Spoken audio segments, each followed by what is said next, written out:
All right, good morning, everybody. Welcome back. It's like we never left. And we continue the grand tradition of a windowless room, even though we're at the Denina Center. So thanks for making the change and being here with us this morning.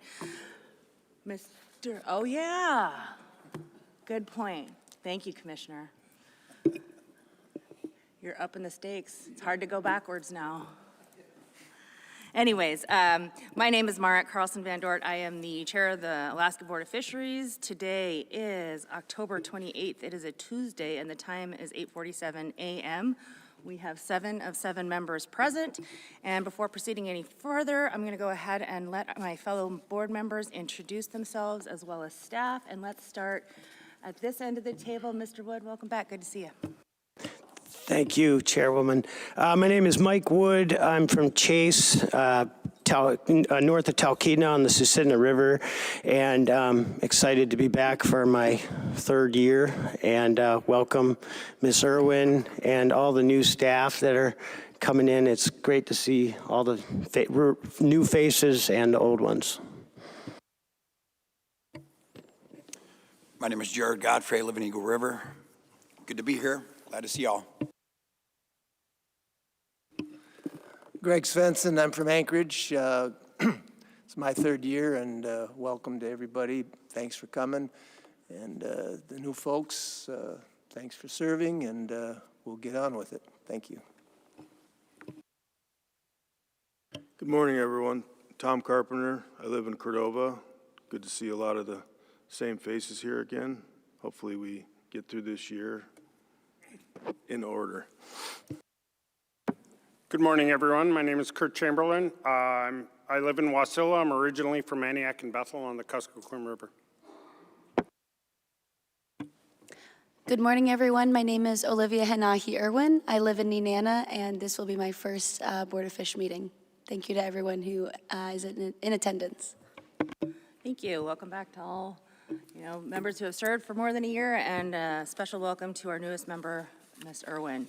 I'm Marit Carlson Van Dort. I am in Anchorage currently. Grew up in Juneau and Chignik Bay. And I believe we'll go ahead and start with introductions of staff. Commissioner. Yeah. Hello. Welcome back. Seems like we have never left. Got a busy board cycle ahead of us. I'm Doug Vincent Lang, Commissioner of Alaska Department of Fish and Game. With me at the table, we have Israel Payton, Forrest Bowers, and who's at the end? Oh, George Pappas for subsistence, and I'll let them introduce our staff. Mr. Payton. Good morning, Madam Chair. My name is Israel Payton, Director of Sport Fish, and here with me today, behind me, I have Jason Dye, who's the new Deputy Director. He took Tom Talby's place. Sitting next to him, I have Jay Baumer, the South Central Management Coordinator. And then down here on the table, I have Nick Jakovich. He's our new Research Coordinator, and he took over for Tim McKinley. Thank you. Congratulations to everybody in their new positions. Mr. Bowers. Good morning, Madam Chair. Here to assist you today, we have Carla Bush, who's our Extended Jurisdiction Program Manager. Bill Templin is our Chief Fishery Scientist for salmon. Zach Liller, Arctic Yukon Kuskokwim Area Region Research Coordinator. Aaron Tiernan, Arctic Yukon Kuskokwim Region Management Coordinator. Birch Foster, Westward Region Research Coordinator. Mark Stickert, Westward Region Shellfish Groundfish Management Coordinator. Jack Erickson, Central Region Research Coordinator. Heather Scannell, Bristol Bay Prince William Sound Area Management Coordinator. And Colton Lipka is the Acting Cook Inlet Regional Management Coordinator. Thanks. Thank you. Mr. Pappas. Hey, good morning. George Pappas, Division of Subsistence Director, and we have Dr. Amy Weta, the Deputy Director, with us today. Thank you very much. It's good to see everybody, the public, staff, members of the board. It's good to be here. Thank you. And we'll go over to the Department of Law, please. Good morning, Madam Chair. Aaron Peterson with the Department of Law, and also with me is Eddie Lee. He'll be at this meeting, and PCOD. All right. And that wraps it up with Mr. Nelson. Will you please introduce yourself and your staff? Thank you, Madam Chair. My name is Art Nelson. I'm the Executive Director for the Board of Fisheries, and with our board support staff we have here at this meeting, we have Annie Bartholomew, our Publications Specialist, Next, we have Layla Williams. She's our Advisory Committee Coordinator for the South Central region, based here in Anchorage. And Natalie Romo, she is our Southwest Region Coordinator, based out of the Dillingham office. Madam Chair, thank you. Thank you. Is there anybody that we missed? Mr. Commissioner? Yeah, I just noticed that we have Rick Green with CFEC here and a staff member with him, so. Great, thank you. All right, just a quick announcement before we move into election of officers. Just for those of you that are here in the meeting room, as always, if you have trouble hearing, we have wireless headsets that will tie into the sound system and help you hear the meeting better. Please just ask any of the board support staff and they'll hook you up with one of those. And then also as a friendly reminder for those here in the meeting room and for those of us around the table, please silence your cell phones. Unless there's some, hunger for donuts here later this morning. All right, with that, I think we will go ahead and move on to the next agenda item, which is the election of officers. The election of the chair and the vice chair, and we will do both of these and then stand down for a short break to arrange the seating. So at this time, I will go ahead and open nominations for the chair. Ms. Irwin. Madam Chair, I would like to nominate Member Carlson Van Dort for chair. Are there any other nominations for chair at this time? Are there any objections? All right, so moved. I will now go ahead and open nominations for the vice chair. Mr. I'd like to Svensson. nominate Tom Carpenter for vice chair. Are there any other nominations? Mr. Carpenter, do you accept the nomination? That's a yes. Yes, I do. He's nodding. Is there any objection? All right. Congratulations, Mr. Carpenter. Look forward to working with you again. All right, I don't think that requires any seating arrangements, does it? Okay. So let's talk a little bit about access to the board members. So as board members, we are available to you for receiving added information. This process does not work without you and your assistance. So many of us often meet with stakeholders informally during breaks and both before and after the daily meetings. We're here to serve you and benefit from your input.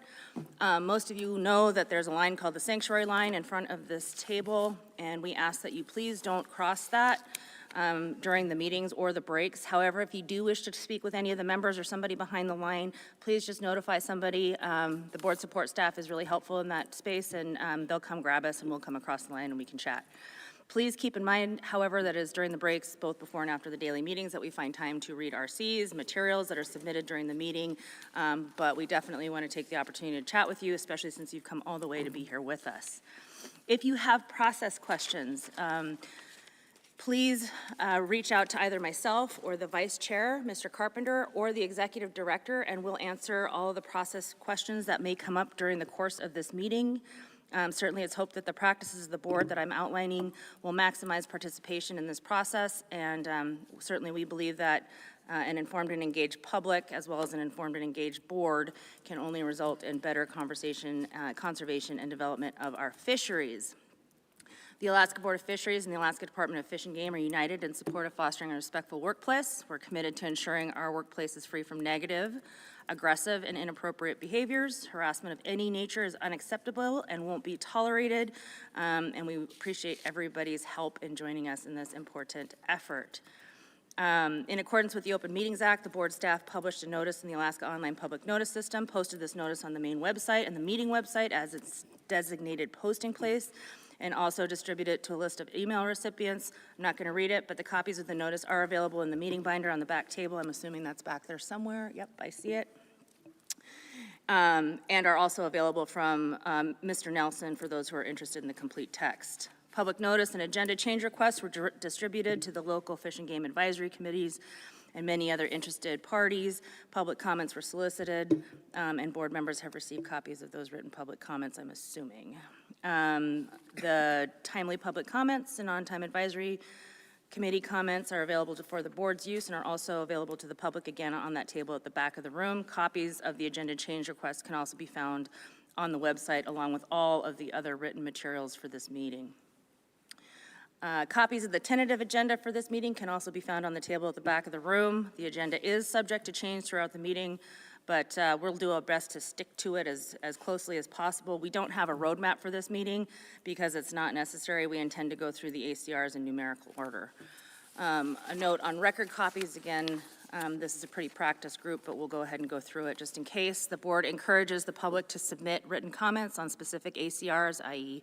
agenda change requests, or issues. Written public comments submitted by any individual of the group cannot exceed 10 single-sided or 5 double-sided pages until the board begins consideration of the agenda change requests. At that time, written comments cannot exceed 5 single-sided pages or the double-sided equivalent. Exceptions to those page limits are only allowed if the information is requested by the board specifically. Written comments submitted during the meeting are assigned a log number referred to as an RC, and with a number and is numbered in the order in which they are received. Written comments can be submitted through the board's website as a PDF or a Word document. A link to the comment submission portal is prominently featured on the page of our website, where all of the documents for this meeting are posted. If you want to turn in hard copies of written comments, please do so to the board support staff at the end of the table. And also, please note that you only need to turn in 1 copy. However, you should know that board support staff will not be printing submitted materials in color. So if you have something that you want to provide to the board and you want to have the board see it in color, please turn in 20 copies, and then the support staff will submit that into the record and distribute to the board. Typically, the record keeper will distribute RCs in the morning before the meeting begins, after the lunch break, and if there's an evening session after the dinner break. This practice ensures regular distribution of all written materials to the board, as well as proper retention of the board records. Clearly, often there's exceptions to that, but I think we'll probably stick with that for this meeting. If you have, certainly, just as a heads up, you have the right to submit up to the maximum number of pages of written materials. Just keep in mind that we're pretty busy during the meetings and may or may not have an opportunity to read everything, especially immediately after it's submitted. So please just keep that in mind, be patient with us, and that's a good opportunity to flag a member and say, hey, I submitted this, and here's a quick summary of what it does, and here's the RC number, and please read it, kind of thing. Certainly brevity is most appreciated, and I'm not modeling that very well right now. The board does not take oral public testimony during its work session. However, the board accepts written comment throughout this meeting, as I just described in the RC process. The work session is a non-regulatory meeting. However, at its 2013 work session, the board agreed that given the weight and importance of the decisions made on the acceptance or non-acceptance of ACRs, it was a good public practice to provide ethics disclosures. So with that said, I think we'll go ahead and do that right now, and the board shall provide each of their ethics disclosures at this time. And we will go ahead and start in the order in which we introduced ourselves. So we'll start today with you, Mr. Wood.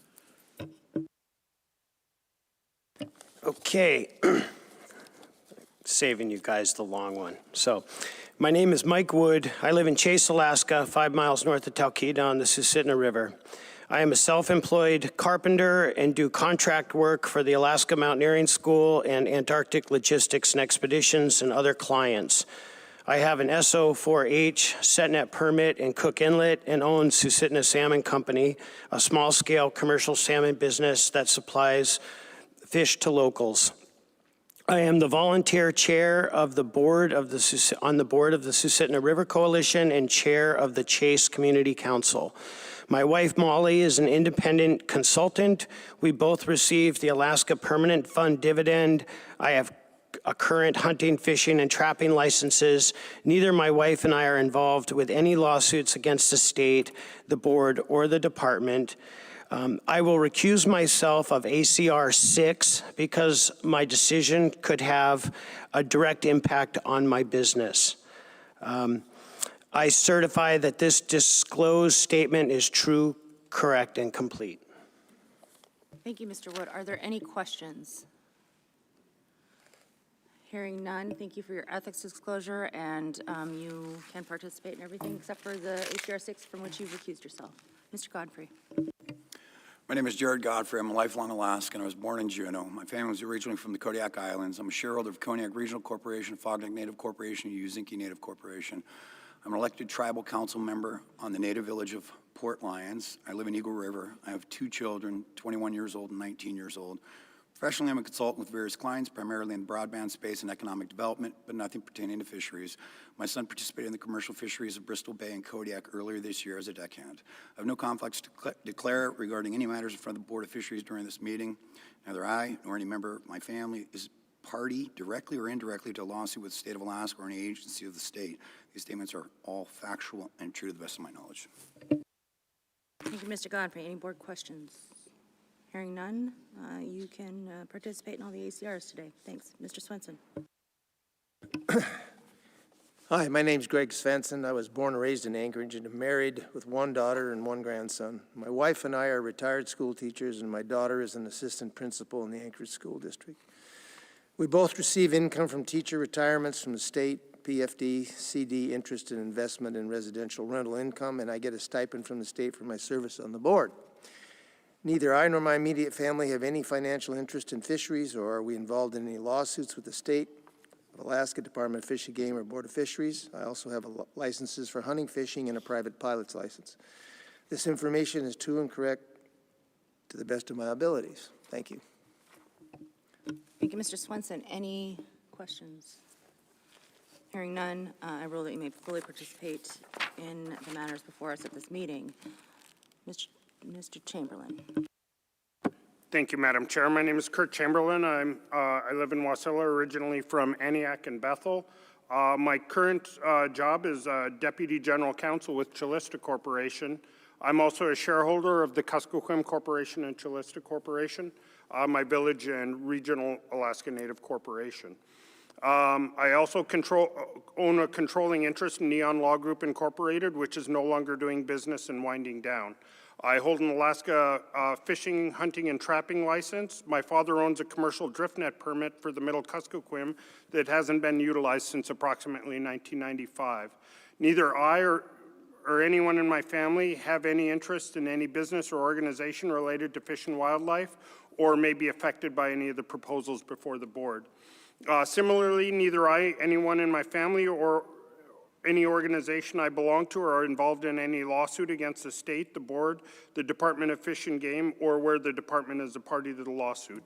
This statement is true, correct, and complete to the best of my knowledge. Thank you. Any questions for Mr. Chamberlain? Mr. Wood. I do. Mr. Chamberlain, I'm going to stumble through this a little bit, but before us are 11 PCOD proposals that will take... We're not in that meeting quite yet. Oh, sorry. Sorry, Okay. just for the work session. All right, apologies. Thanks, yeah. Any other questions? Mr. Chamberlain, I rule that you can fully participate in the ACRs at this meeting. Thank you. Ms. Irwin. Thank you, Madam Chair. My name is Olivia Henahi Irwin. I live in Nenana, Alaska. I work as the community liaison for the Yukon River Drainage Fisheries Association. I am a Doyon Corporation shareholder and receive a dividend each year. I am also an Evansville Native Corporation shareholder and receive a dividend each year, both formed by the Alaska Native Claims Settlement Act. I will receive a stipend for my service on the Board of Fisheries. I have a resident sport, fish, and trapping license. My immediate family consists of my 4 siblings, only one of whom resides in Alaska, along with 2 aunts and 4 uncles who also reside in Alaska, none of whom are currently involved in any fisheries work or business. My Aunt Marie Monroe retains 2 commercial fishing permits for the Tanana River, net and fish wheel. However, she has not fished the permit or financially benefited since 1993. As I work for a fisheries organization, I do have a personal and financial interest with the Yukon River Drainage Fisheries Organization. However, no action I take on this board will directly benefit myself or my employer personally or financially. Neither I nor any member of my immediate family nor my employer have any affiliation with any businesses or fish or wildlife organizations that may be affected by the ACRs before us.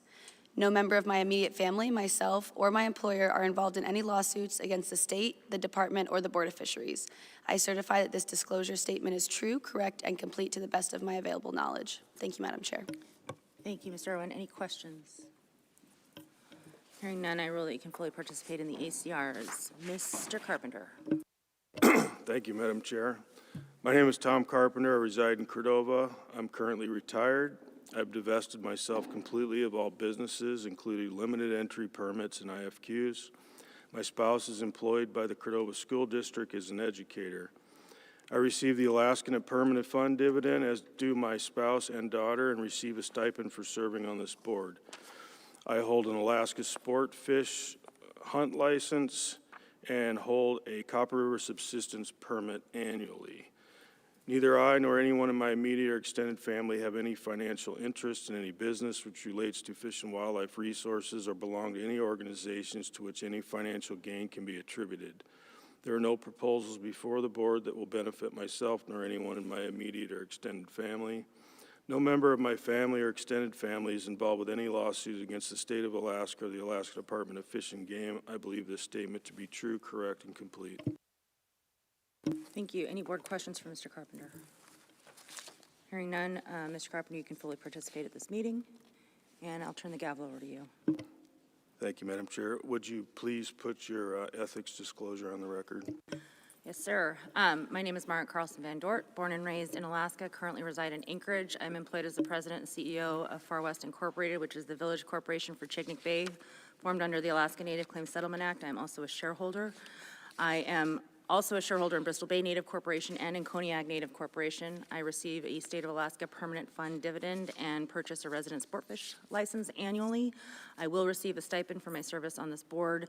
Neither I, members of my immediate family, nor my employer have a financial interest in fisheries. Similarly, neither I, members of my immediate family, nor my employer are involved with any lawsuits with the State of Alaska, the ADF&G, or the Board of Fisheries. Mr. Chairman, this information is true, correct, and complete to the best of my knowledge. Thank you. Thank you. Any questions for Ms. Carlson Mendort?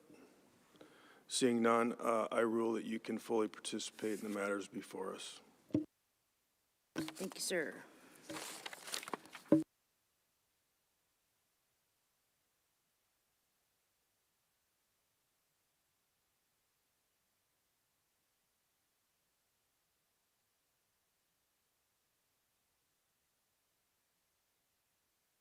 Board members, there is a memo on committees under the miscellaneous tab in your RC1 workbook, just FYI. Okay, so yep, we're at the committees section where we do committee assignments for the new board, and we have a handful of standing committees. There's the Joint Committee on the Board of Fish, Board of Game, the Federal and State Subsistence Committee, the Habitat Committee, Hatchery Committee, Joint Protocol Committee, which is the joint protocol with the Board of Fisheries and the National Pacific Fisheries Management Council. There is a committee on board process management and research needs, and then there is a special committee, the Joint Herring Revitalization, which is comprised of both Board of Fisheries and CFEC members. And let's go ahead and take a break while I get some input from members about which committees are interested in serving on. We'll come back on the record and I'll make those assignments.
All right, thank you. Time is 9:39. We are back on the record. We are still under our board committee portion of the agenda.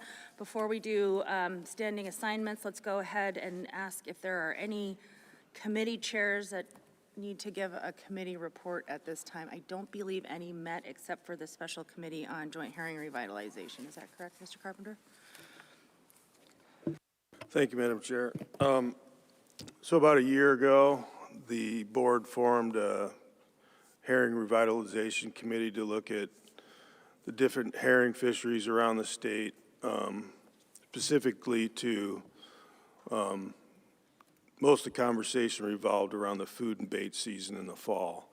And there were some things that the board did, and information that came out of that committee to look at some different fisheries. Kodiak was one, for example, Prince William Sound as well. This committee was made up of users from around the state. CFEC was a joint partner with the Board of Fisheries on this. And so I don't believe that the committee at this time needs to stay on the books, because I think that we've accomplished what we wanted to in the short term, and I believe that if we ever needed to take this up again, that the board would have the ability to create this committee again. So unless anybody has any questions regarding the herring committee, I would move that we disband the herring revitalization committee. I'd second that. Okay. Is there any objection? Hearing none. So moved. And Forrest, one of the things I just wanted to bring before the work session too is if the department had anything to add about the status of the fishery and how it was prosecuted and just any updates in that space, please. Sure, Madam Chair. So under the new regulations the board adopted, the Kodiak herring fishery is managed now with several seasonal components rather than just two. The first is the Sacro A season, so that's kind of the traditional Sacro herring fishery that occurs in the spring. That opened April 1st with a guideline harvest level of 7,250 tons. There were two fishermen that participated and harvested a confidential amount of herring. That season ended June 30th, and then one of the new opportunities opened July 1. This is what we're calling the Sacro B season. That fishery had a GHL of 1,987 tons, and there were 3 permit holders and 3 processors that participated, and they took 986 tons. So that was a new opportunity there. That fishery closed recently on the 25th of October, and so we're currently in what is known as the food and bait A season. That's got 1,410 tons available, and right now there is 1 person registered for that fishery. And then there'll be several more opportunities later in the year with herring harvest available that's rolled over that wasn't taken in these previous opportunities. So I think, there are a few complexities and nuances to this fishery that we haven't encountered previously. One is that in the winter, the Kodiak herring biomass, it tends to congregate in deep bays on the east and west side of Kodiak Island, and where the herring choose to congregate kind of varies from year to year. And so there might be some areas that are open to fishing that, may not have any herring present in them. So that's more of, just kind of an operational consideration for the fleet. I think one of the positive notes about this is that while there was little to no or little interest in the traditional Sacro season in April and May, the Sacro B season did have 3 processors participating when typically there's only been 1. But overall, participation has been lower in these new opportunities than we expected. So, we haven't really encountered any problems or concerns that,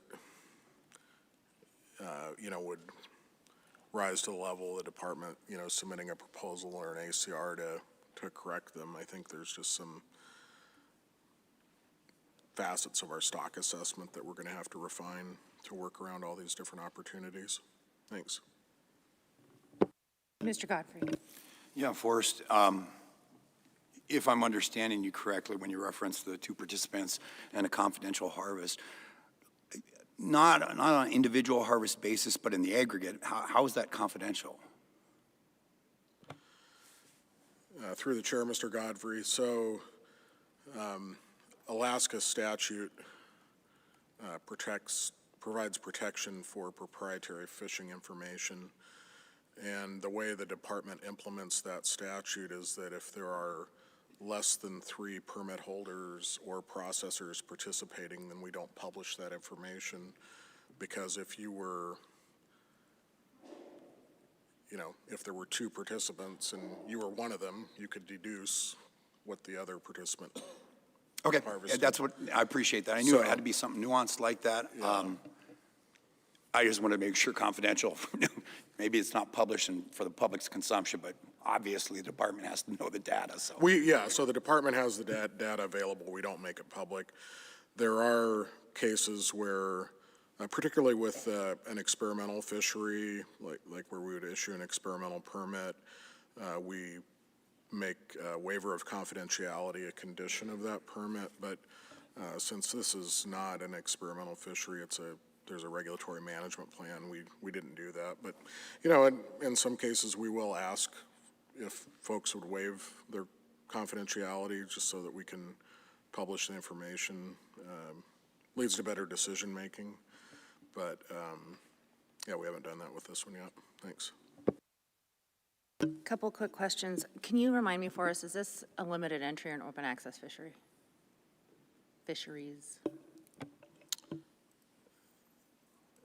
Yes, it is. Thanks. Which one? I know the Sacro is limited entry, and I believe some of the food and bait permits are limited entry. I'd have to look to confirm that. Okay, I remember that was part of the discussion, I think, that came out. I'd be curious about that at some point. Thank you. And then just for the record, and since we're talking about it, I'm assuming that when you're setting those, I don't know if they're the harvest thresholds or what the terminology is, that there's consideration in the management and the timing of these fisheries to account for the biology of the herring and then also their importance as a forage species, especially in the winter.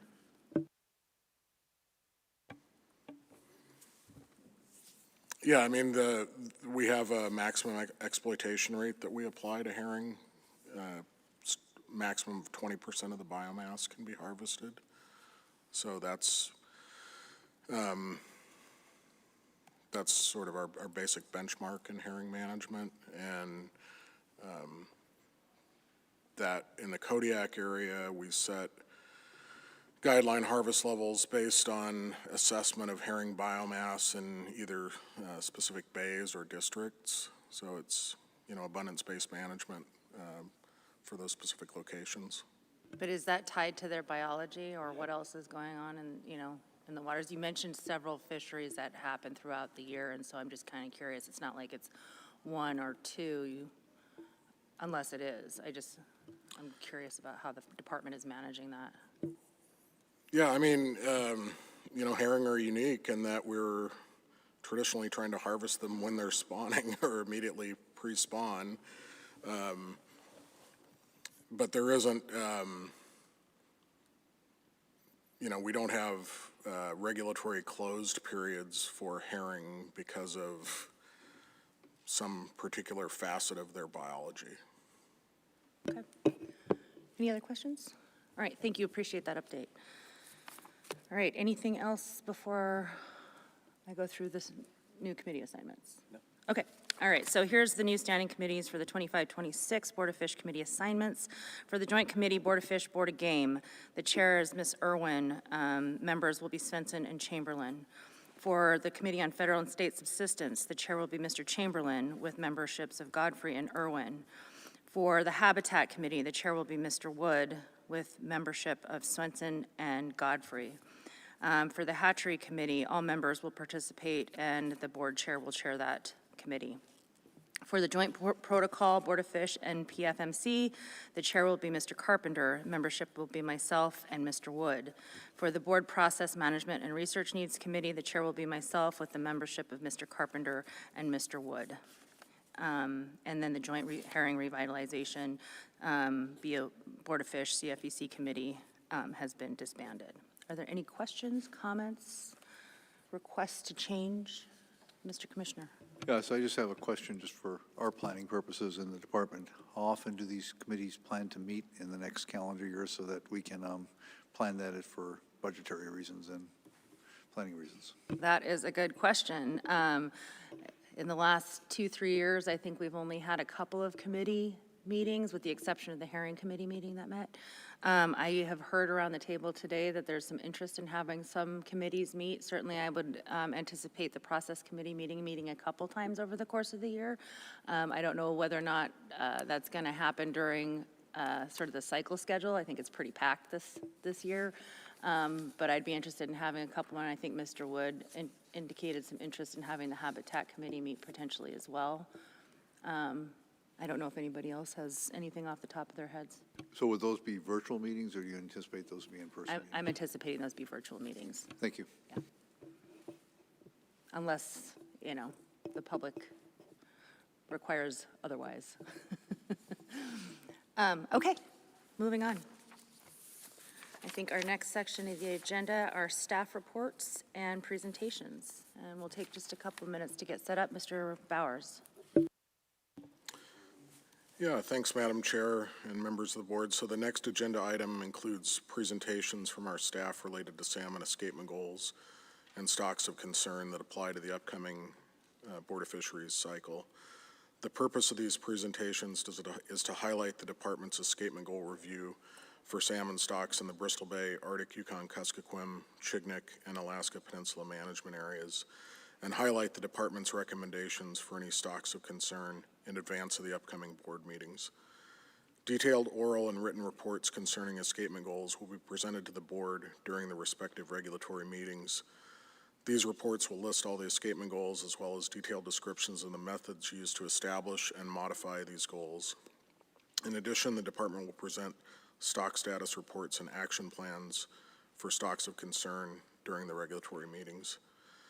So unless you have any questions for me at this time, I'll ask our research coordinators to provide you with the escapement goal and stock of concern updates for Bristol Bay, Arctic Yukon, Kuskokwim, Chignik, and Alaska Peninsula management areas. Thanks. Thanks, Forrest, for that. I appreciate that. And I do have a question in that space. So just for sort of clarification for everyone around this table and in the audience, the department is going to go through their stock of concern memorandum and their escapement goals memorandums. Certainly, the board isn't going to take any action on listing of a stock of concern that may be recommended by the department, or any changes to an escapement goal. That's not in the purview of this board outside of the OEG process. My question is, given what you just said about having sort of the full complement of information available to the board, there are recommendations in these reports for delisting. And is it the intent, or do you think it best practice at this time to wait to delist that stock of concern until the full complement of the reporting has come before the board, or to do it at this meeting as we have traditionally sort of done? Madam Chair, that's a good question. Our preference would be that the board take action on the department's stock of concern recommendations at this meeting, as that kind of helps us set the stage for what we're going to prepare at the regulatory meetings. Commissioner? Yeah, we have an interesting year ahead of us, so we're going to be taking, this is now middle of October, we're going to be end of October, we're going to be taking potential actions on stocks of concern for the AYK drainages, and you have a meeting next month. where theoretically you would give the department some opportunity to develop an action plan for those toxic concerns. There's no way that we're going to be able to come back with an action plan between now and the AYK board meeting. Plus the fact you have a couple other board meetings that are going to play into that action plan potentially, which include the Chicknick and Bristol Bay meetings where you may take some action. So I'm struggling a little bit in my mind to figure out how we're going to potentially come up with an action plan given the scheduling that we've put in place. Right, and that's precisely the reason for my question. And, you know, I think in the past, we ran into this conundrum in the last cycle as well. I think in that time, it was related to the Bristol Bay Stock of Concern Nushagak designation, where the action plan wasn't quite ready, if I recall, and I could be wrong. And so we postponed that action until, I think it was until maybe the statewide? The March meeting. So, I mean, which is problematic for a variety of reasons, particularly since the stakeholders specific to that region may or may not be able to attend two meetings. So, I understand that, but there is no way the department's going to be able to put together an action plan in the next 3 weeks. So, or two, we'd have to actually have it done in 2 weeks because then we'd have to have public review on it, AC review. So my suggestion is, at least for the AYK meeting, is to defer that action plan until the statewide meeting, understanding you're going to potentially take action in a couple other meetings that have impacts on that action plan moving forward. okay. And thank you for that. I just wanted to make sure that we had that out and on the record so that the public can take that into consideration and provide feedback to the board. Any other discussion or questions? Okay. All right, we'll go ahead and get set up and launch into the department reports and presentations.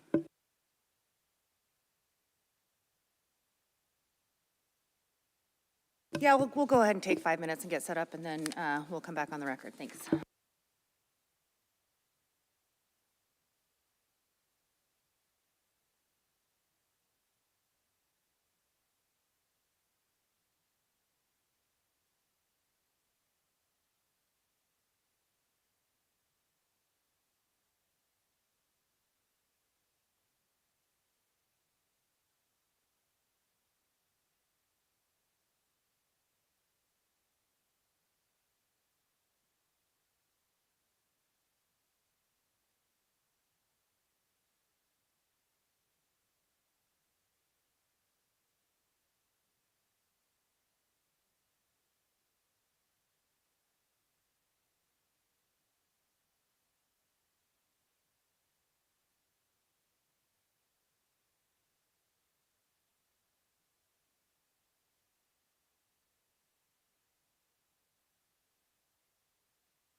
Hey, folks, we're just waiting on an RC distribution, and then we'll get going with the presentations.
Okay, thank you. Welcome back. The time is 10:31. We are back on the record, and I would also just ask members and folks with microphones in front of them to pull them a little bit closer. I've heard quite a bit of feedback from the audience that they can't hear us. So we'll pull those mics a little bit closer, and hopefully that will improve the sound.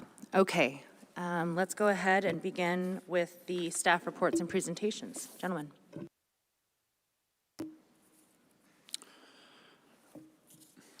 Good afternoon, Madam Chair and members of the board.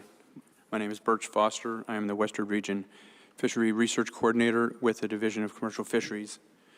With me is Nick Dukovich, the Division of Sportfish Regional Research Coordinator for South Central and Westward Alaska. Today, we will present the escape McCool recommendation memo for Chignik, Area L, and Alaska Peninsula Aleutian Islands, Area M, management areas. Beginning in February of 2025, the Salmon Escape McCool Review Committee, including staff from the divisions of commercial fisheries and sportfish, reviewed existing salmon escape McCools for Chignik and Alaska Peninsula Aleutian Islands. The review was based on the policy for the management of sustainable salmon fisheries, and the policy for statewide salmon escape McCools. The previous escape McCool review for Area L and Area M occurred in 2020, and for the 2025 review, 4 additional years, 2021 through 2024, of data were considered. During the escape McCool review, the committees determined the appropriate goal type, a BEG or SEG, for each salmon stock with an existing goal, and considered other monitored exploited stocks without an existing goal. Based on the quality and quantity of available data, the committee determined the most appropriate methods to evaluate and set escapement goals. For the most part, the review reanalyzed only those goals with recent data that could potentially result in a substantially different escapement goal from the last review, or those that should be eliminated or established. I ask that you now refer to RC3, the Chignik and Alaska Peninsula Aleutian Islands escapement goal memo, which describes the current status of the review of escapement goals. Page 6 and 7 of this memo includes a table with our 7 current escapement goals for Chignik and 22 goals for Alaska Peninsula and the year that they were adopted. We will start with Area L, the Chignik management area. During this review, there was no compelling evidence to add systems that currently do not have goals. There's only one goal for king salmon in Area L. The Chignik River king salmon goal was last revised in 2002 and last reanalyzed with a spawner recruit model in 2018. Updated analysis using the percentile approach corroborated the current goal and indicated no change was warranted to the current BEG. For Chignik area sockeye salmon, escapement goals for Chignik sockeye salmon were last revised in 2023, which resulted in a total run BEG for the 2 stocks of sockeye salmon managed in the CMA. The team reanalyzed the goal using spawner recruit, euphotic volume, and zooplankton biomass models on the Chignik early, late, and total run goals, and concluded that the current goal is still appropriate and no change to the escapement goal was warranted. For pink and chum salmon, aggregate escapement goals for chum and even and odd year pink salmon were last revised in 2018. Escapement data were reviewed and reanalyzed using the percentile approach for the area-wide aggregate escapement goals for chum and even and odd year pink salmon. The team determined that results of analyses corroborated the existing SEGs and that no changes to the escapement goals were warranted.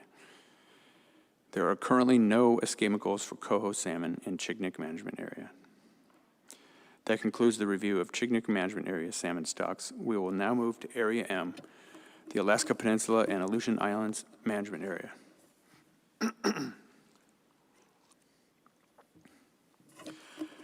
During this review, there was no compelling evidence to add systems that currently do not have goals. Within Area M, there's only one king salmon escapement goal for Nelson River. The goal was last revised in 2019. Updated analysis using the percentile approach corroborated the existing goal and indicated to the team that no change was warranted to the current BEG. For Area M sockeye salmon, all 13 escapement goals for sockeye salmon in Area M, North Creek, Bear, Cinder, Ilnick, Meshick, Nelson, and Sandy Rivers, Christensen and Mortensen Lagoons, McLeese, Orzinski, and Thin Point Lakes were all reanalyzed to include the most recent available data. The team updated the analysis of these escapement goals using the percentile approach for all systems except Bear River Late Run and Nelson River sockeye salmon, which have data suited to spawner recruit analyses. The team determined that current escapement goals for all these systems are still appropriate and no changes to the escapement goals were warranted. The pink salmon escapement goal in Area M was last revised in 2016. Recent escapement data were analyzed using spawner recruit models, and the review team agreed that no changes to the goal were necessary. For chum salmon escapement in Area M, aggregate chum salmon SEGs based on peak aerial survey counts from designated index streams were established for the southeastern, south central, and southwestern districts in 2019, and the northern and northwest districts in 2023. The team reanalyzed the existing goals using the percentile approach and found no changes were warranted to the existing goals. Coho salmon escapement in Area M. There are 2 SEGs in Area M for coho salmon, 1 each for Nelson and Ilnick, which were revised in 2023. Between 2015 and 22, both systems achieved the lower bounds of their respective SEGs for coho salmon, except for Ilnick River in 2017. Both systems failed to meet their SEGs in 2023 when survey conditions were poor, and 2024 when surveys could not be conducted.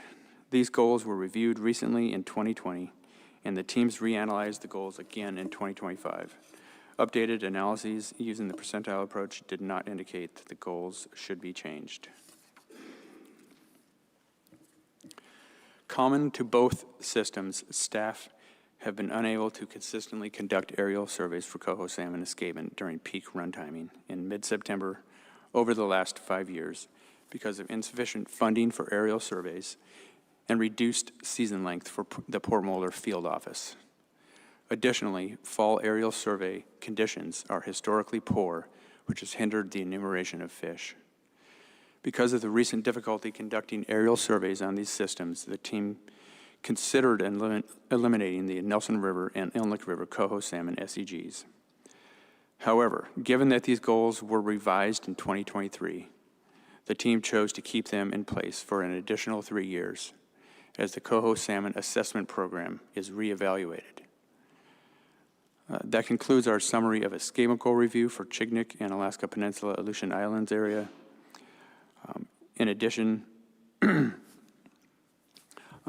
to a more detailed oral presentation planned for the February 2026 board meeting, staff will publish 2 separate reports that describe further details regarding the escapement goal reviews I have just briefly described here.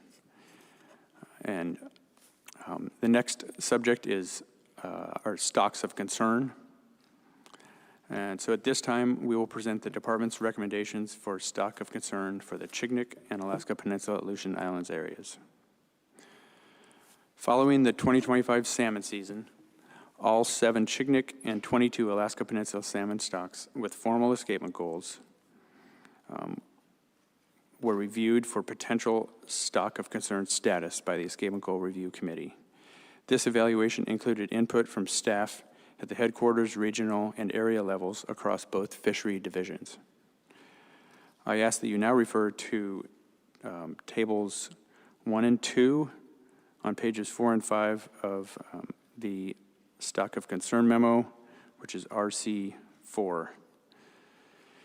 It shows recent escapements of all area salmon stocks with escapement goals that the committee reviewed as candidates for stock of concern designation. The shaded cells identify years in which escapement were below the escapement goals that was in place at the time of the assessment. Escapement is monitored using weirs or aerial surveys in these areas. Escapements have been generally met with the exception of Chignik River king salmon. Chignik River king salmon and Chignik River early run sockeye salmon are the only stocks currently listed as stocks of concern, management concern, in these management areas.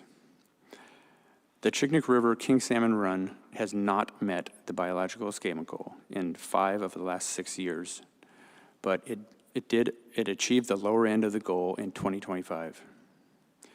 Fishery restrictions and closures aimed at conserving king salmon were instituted in 2017 and 2019 through 22.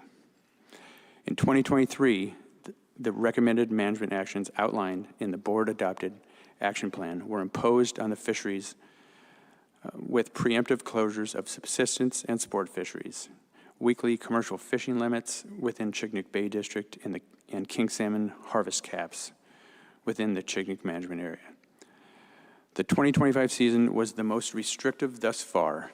The department recommends continuing the Chignik River king salmon designation as a stock of management concern.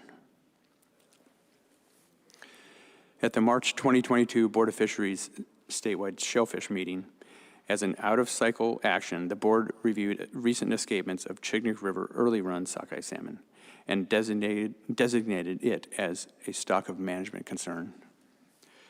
Chignik River sockeye salmon have met the early run optimal escapement goal of 300 to 400,000 fish in 4 of the past 5 years. And the department is expecting to meet this goal range in future years. The conditions for delisting in the board-approved 2023 action plan have been met. Therefore, the department recommends removing the Chignik River early run sockeye salmon stock of management concern designation.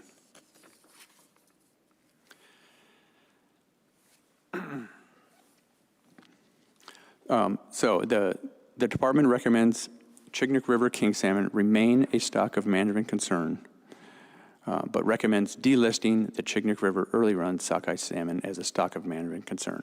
No other systems in the registration area L or M are recommended for stock of concern designation. We are in the process of drafting stock status and action plan review for the regulatory meeting coming up in February. And that is the end of this presentation. Thank you. Thank you. Quick question. So back to my earlier question about accepting department recommendations. If you're going to have updated information for us at the regulatory cycle meeting, I'm confused why we had you requested that we take action on the department's recommendations at this meeting. I think I just heard 2 things, but please, I might have not. Can you help me, Forrest?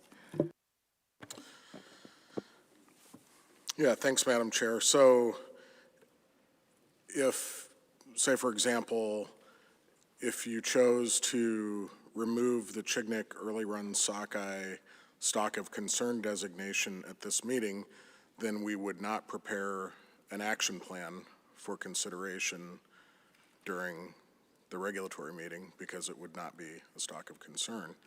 So, but if you chose to keep that in place, then we would prepare an action plan to bring forward. So that's why we're asking for action on stock of concerns at this meeting. Okay, I understand. And so that action plan may or may not change depending upon the board's discussion and action. Mr. Swenson. I got a couple questions for you.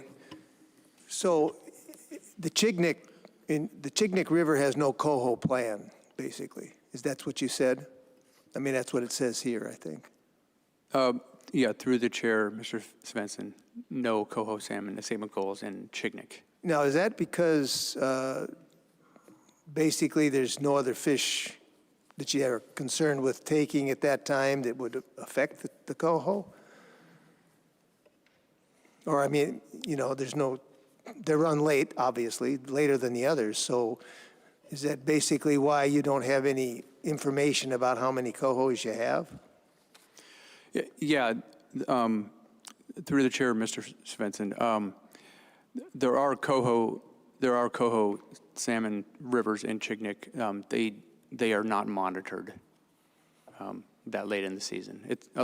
And that's kind of the case at a lot of places in Kodiak and Alaska Peninsula. Okay. So you said they revised the coho plan in Area M. How did they, from the first, you had your first revision, what was that, what did that entail? Did that lower the escapement goal or To the chair, how? Mr. Svensson, I think we were looking at reevaluating the coho salmon monitoring program. And the problem is decreased funding has resulted in staff leaving earlier, not being able to fly as many flights late season, and so we are rarely able to get good coho salmon aerial surveys in like we did in the historically. My last question for you. Do the king salmon and the sockeye salmon run at the same time in the Chignik River? Through the chair, Mr. Svensson, yes. So if you're going to eliminate the stock of concern for the reds, how are you going to manage? Obviously, you're going to be fishing more for the reds. Is that correct? Commercially? Through the chair, Mr. Svensson, I mean, it's escapement-based management for sockeye. A lot of the restrictions that we've imposed for kings at Chignik definitely impact the amount of sockeye that are harvested out there, and it's especially if we imposed weekly fishing limits in Chignik Lagoon or Chignik Bay District, like say 48 hours a week, and we're doing that for king salmon, it is going to affect the sockeye harvest, and we will probably escape more sockeye than we intend to, trying to manage simultaneously. Well, you know where I'm going with this is. Maybe Greg. just real quick. Mr. Commissioner? I think the Chinook salmon are still is still a sockeye concern, so it has an action plan. So we're still going to be managing Chinook salmon under that action plan prescriptions moving forward. So it's not that we're suddenly going to start managing sockeye now. We still have the sockeye concern in its action plan dealing with Chinook salmon. Yeah, because you see where I'm going with it. Okay. Thank you. Other board questions? I got a couple questions for you. So for the years within the action plan that you are using for consideration for delisting, which years do you have GSI data for?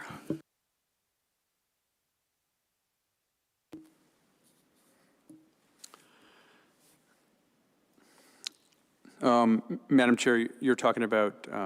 Sorry, I'm specific to the Chignik early run sockeye. Okay. Yeah, we have, I mean, the first thing is we do not have funding for in-season genetics. We collect genetics at the weir. Yeah. So after the fact, I think we have genetics, we got genetics from 2023, and I think they're working on 2024. We collected 2025, but they're not analyzed. So after the fact, we have received data and input on that. Yes. Thanks. Is the 2024 AMR published for the Chignik management area? Madam Chair, can you repeat that? The 2024 area management report for your area L published and available to the public? Because I was looking for it and couldn't find it. It's not out yet. I think it's in prep. It's very close to publishing. Okay, thanks. So you don't have genetics for 2022 for the early run. I don't believe, I think there weren't any collected that year, so 2023 is the only year that we have available GSI available to the department and the board. I'm not, I think there is data for 2022. I don't think, I'm not sure that was analyzed. Okay. Do you know why? Funding. Okay. So I guess where I'm going with here is I'm looking at the RCs that came before us, RC 12 and RC 13.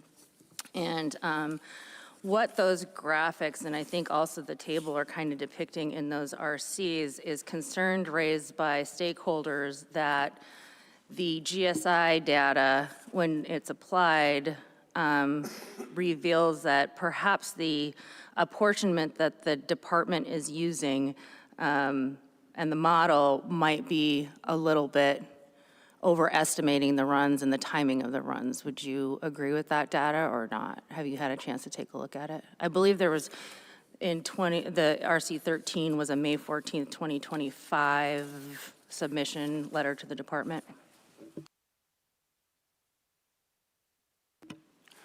Yes, Madam Chair. So, yeah, we received, information after the fact with when the genetics, were analyzed. And it is, the in-season genetics is, of course, a different method than we use. We use like a run timing model and a maximization algorithm that uses escapement and a harvest because we did not and still don't have a funding source for the in-season genetics. But it is a different method, and it was a different number, a higher number than after the fact analysis with the in-season genetics. And I think that I think this is a good conversation to have. Number one, trying to find a funding source, trying to find a permanent funding source to do in-season genetics. We moved on to another method of run reconstruction, and so that is our standard right now. But it doesn't mean that in the future that we can't think about coming up with funding and a better way to do it, a better way to maybe not so much manage in season, but get like genetics to use the postseason run reconstruction. So, yeah, I think that's the numbers are different. They're different methods. That's the biggest deal. Right, but I guess I'm not requesting, and the conversation isn't around using GSI for in-season management. The conversation is using GSI data that the department has for 2023 and 2024, per your testimony, for, ground truthing what the timing of the runs actually are, especially in consideration of a stock of concern delisting question. Mr. Commissioner. Yeah, I just got a copy of this RC 12, and I asked my chief wild fishery scientist to take a look at it, and I think he's got some insights as to how that genetic information is incorporated into the estimates for that transition period as well as the entire length. So maybe we could invite him to the table and provide some perspective. That'd be helpful. Bill?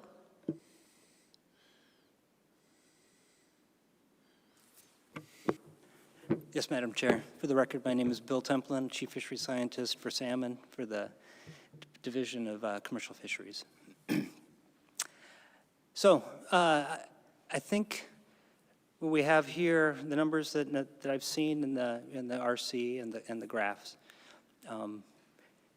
indicate. Let me back up. During 2023, we ran the transition period. We did not run samples throughout the season as normally when we were running GSI. In 2023, it was just the period of transition in order to get information on when early run was transitioning into late run. There was a report that came out of the lab of those samples.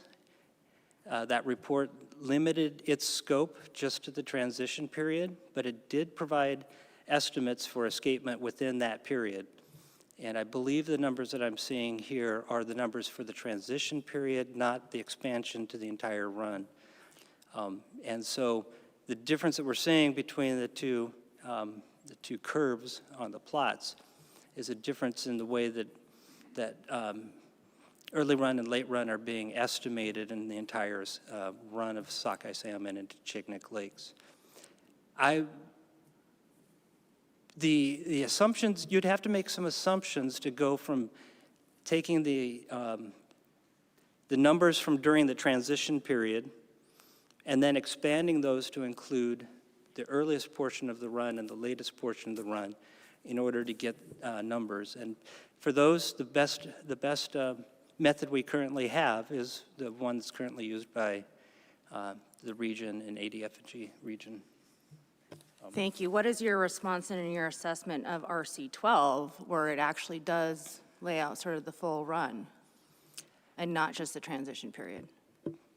So, Madam Chair, not having the analysis that actually went into what's presented there, I don't know what assumptions were made. I don't know how the numbers were expanded. If I had that, I could probably give you a better assessment of it.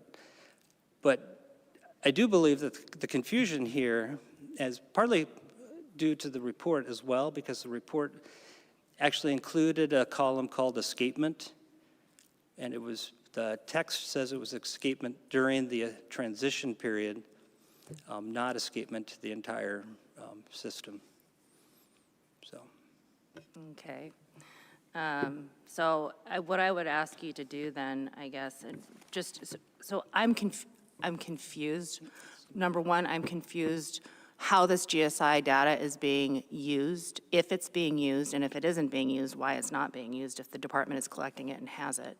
And quite frankly, a funding problem is, especially on a stock of concern, I would think that would be prioritized, especially in, a fishery that consistently and historically has been has created a lot of discussion and debate. Now, we don't have any jurisdiction over that, I understand that, but if we have this data, the question is, why aren't we using it? We don't have 2024, we don't even have the AMR for 2024, and yet we're being asked to, and the public is being asked to accept a delisting, or accept the delisting recommendation, which strikes me as a little bit premature at this time. I'm not going to belabor this anymore at this point, but I would ask you to take a look at RC12. My intention is to go through the reports, take a lunch break, and then probably come back and go through these in order and make motions, whether we accept or do not accept or concur or not concur with the department's recommendations in the stock of concern memorandum. Mr. Commissioner. Yeah, that's fine. I just want to respond to your comment a little bit about how we prioritize things inside the department. So we have a lot of stocks of concerns across the state. We readjusted our genetics workload considerably to deal with the issues facing the board at this one. So, I can appreciate that Chignik is important, but it's important in the context of the overall workload of that genetics labs, and we're trying to do our best. But some of the questions you're asking, I think, deserve some kind of answers, and we'll get them back to you. Fair, and let's take the lunch break to kind of talk through them if we can and get some clarification. Appreciate it. Any other questions? Mr. Wood. Yeah, thank you. I've been trying to understand this. I feel like as a member, this is the first cycle for Chignik, trying to understand Chignik. And when you say delisting the early run, and you're using GIS data, hopefully, to figure out what is the early run or the late run, are these runs going to separate lakes? Do these fish physically look different, or is the only way, how do you know the early run sockeye aren't just early, late run sockeye? How are you guys, I'm sorry for the layman's, I need you to explain it to me a little bit here. Yeah, through the chair, Mr. Wood, I can explain some of that. And then, from a genetic standpoint, maybe Bill can explain some. But at Chignik, there's there are 2 lakes. It's a very large watershed. For the most part, the early run tend to migrate up into Black Lake and spawn in the tributaries to Black Lake. And then for the most part, the late run tends to spawn in Chignik Lake, tributaries to Chignik Lake, or the shoals. But there's a lot of other spawning stocks within Black River and the Choctaw and other rivers that it's not just as black and white as Black Lake and Chignik Lake. And genetically, and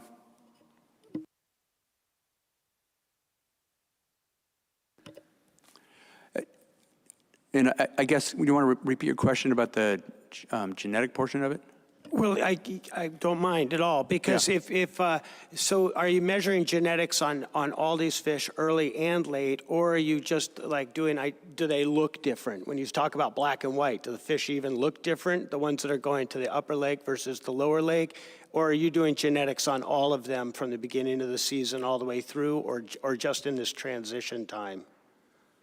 Oh, okay, so through the chair, Mr. Wood, we are collecting the genetics, pair genetics, primarily during the transition time, which is, we're looking at like late June through mid to late July.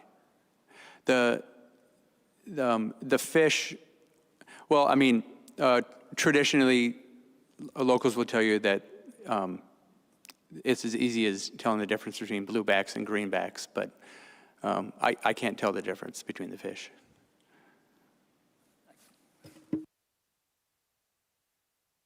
That's it for now. Okay, any other questions? Mr. Templin. Yes, Madam Chair. Member Wood, there are genetic differences between the two. Those differences are driven both by isolation in space as well as isolation in time. Early run, late run, Black Lake, Chignik Lake. Early run tends to happen all within a tight period of time, whereas the late run tends to be protracted. In fact, there are records even of sockeye returning to the system in October, November. So it's, there are a lot of genetic differences. However, as Mr. Foster has said, there are some places where there are some intermixing of the two, especially in Black River and Choctaw Creek. In fact, there are records even of juvenile studies on Choctaw Creek fish as they come out. Some of them turn west and go up to the Black, and some of them turn right and go down to Chignik, and that is that's a genetically inherited rheotactic response. So anyway, that's just a little bit more information on we can do it, but sometimes it's difficult to do, and transition period is the time when it's the most difficult to tell, both timing-wise, but also in terms of genetics, what the differences are. So, which is why we concentrated on that period of time. 2 questions. What's rheotaxic mean? Madam Chair, that means how you orient towards the current, what the pressure on your face is, I guess you could say. Are you the kind of person who puts your face to the wind or huddles away from it?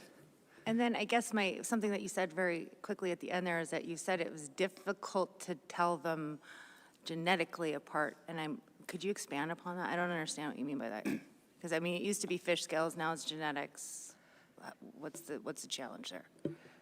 Madam Chair, the challenge here is that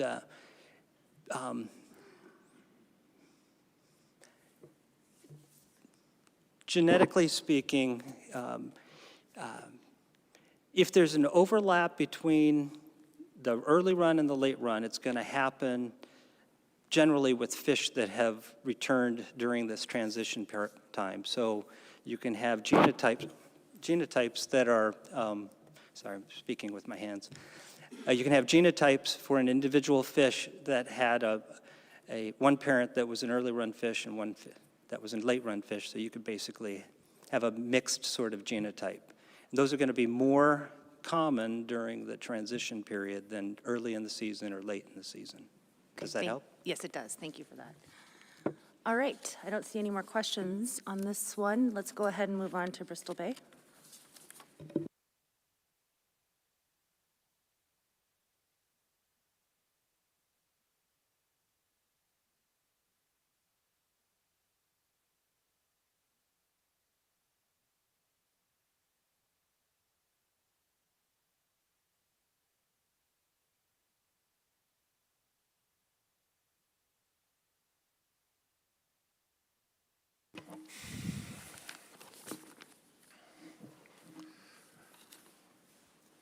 Madam Chair and members of the board, my name is Jack Erickson, and I am a Fisheries Research Coordinator for the Division of Commercial Fisheries in Central Alaska.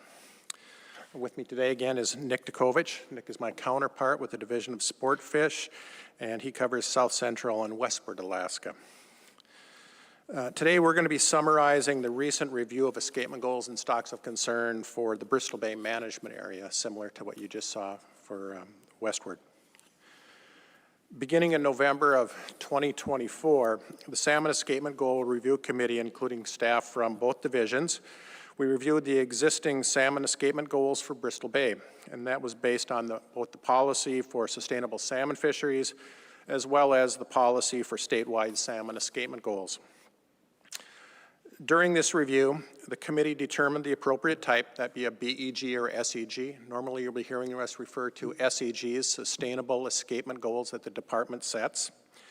And we looked at each of the stocks that currently has goals and looked at some additionals to see if there were possibility we want to establish new goals. Based on the quality and quantity of the data, the committee determined the most appropriate methods to assess or to establish goals. For the most part, the review just reanalyzed only those goals that had recent data that could potentially result in substantially different goals since the last review, or look at some goals that could possibly be eliminated. We have roughly 70 years of data. More data does not necessarily mean more information to develop a new goal or adjust it. I'm going to ask that you now refer to RC5, and that's the Bristol Bay Area Management Escapement Goal Memo, and this describes the current status of the escapement goals. So if you turn to RC5, in particular, page 4. And page 4 of this is the table with our 13 current escapement goals, and it shows the type of goal, how it's evaluated, and the year that it was established. We'll first start with the king salmon, and then we'll work through each of our findings from the committee. For this review, the stock recruit analysis for king salmon was updated with brood years from 1966 through 2016. We also updated what's called the run reconstruction with recent data that integrates historical escapement, harvest, the size of the in-river run at the sonar, age composition, and then we reconstructed the historical runs and escapements. And then we looked at the typical parameters such as maximum sustained yield from the model outputs. The committee, after this review, found no reason, no compelling reason at this time to, or any evidence to suggest that the goal should be changed for Nushagak River Kings. Then we looked on to sockeye salmon, and that's the bread and butter of Bristol Bay. The current SEGs were developed by a board committee with input from industry, academia, and the department back in 2012 to 2015, basically a 4-year process where a committee of experts from across North America met. In that 4-year process, sockeye salmon sustainable escapement goals were developed using alternative methodologies which incorporated economics, biology, as well as the theoretical-based models to look at maximizing yield. That committee and even our current committee acknowledged that these SEGs could result in foregone harvest. Because these goals are not based strictly on the traditional department spawner recruit or per percentile methods, they could have been adopted at that time as OEGs or optimal escapement goals by the board.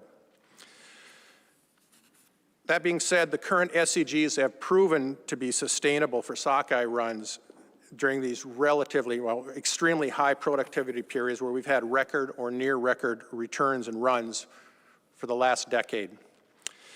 The committee found no compelling evidence that the goal should be changed at this time. Then we also looked at chum salmon. We recommend no change to the single goal we have with Nushagak River chum.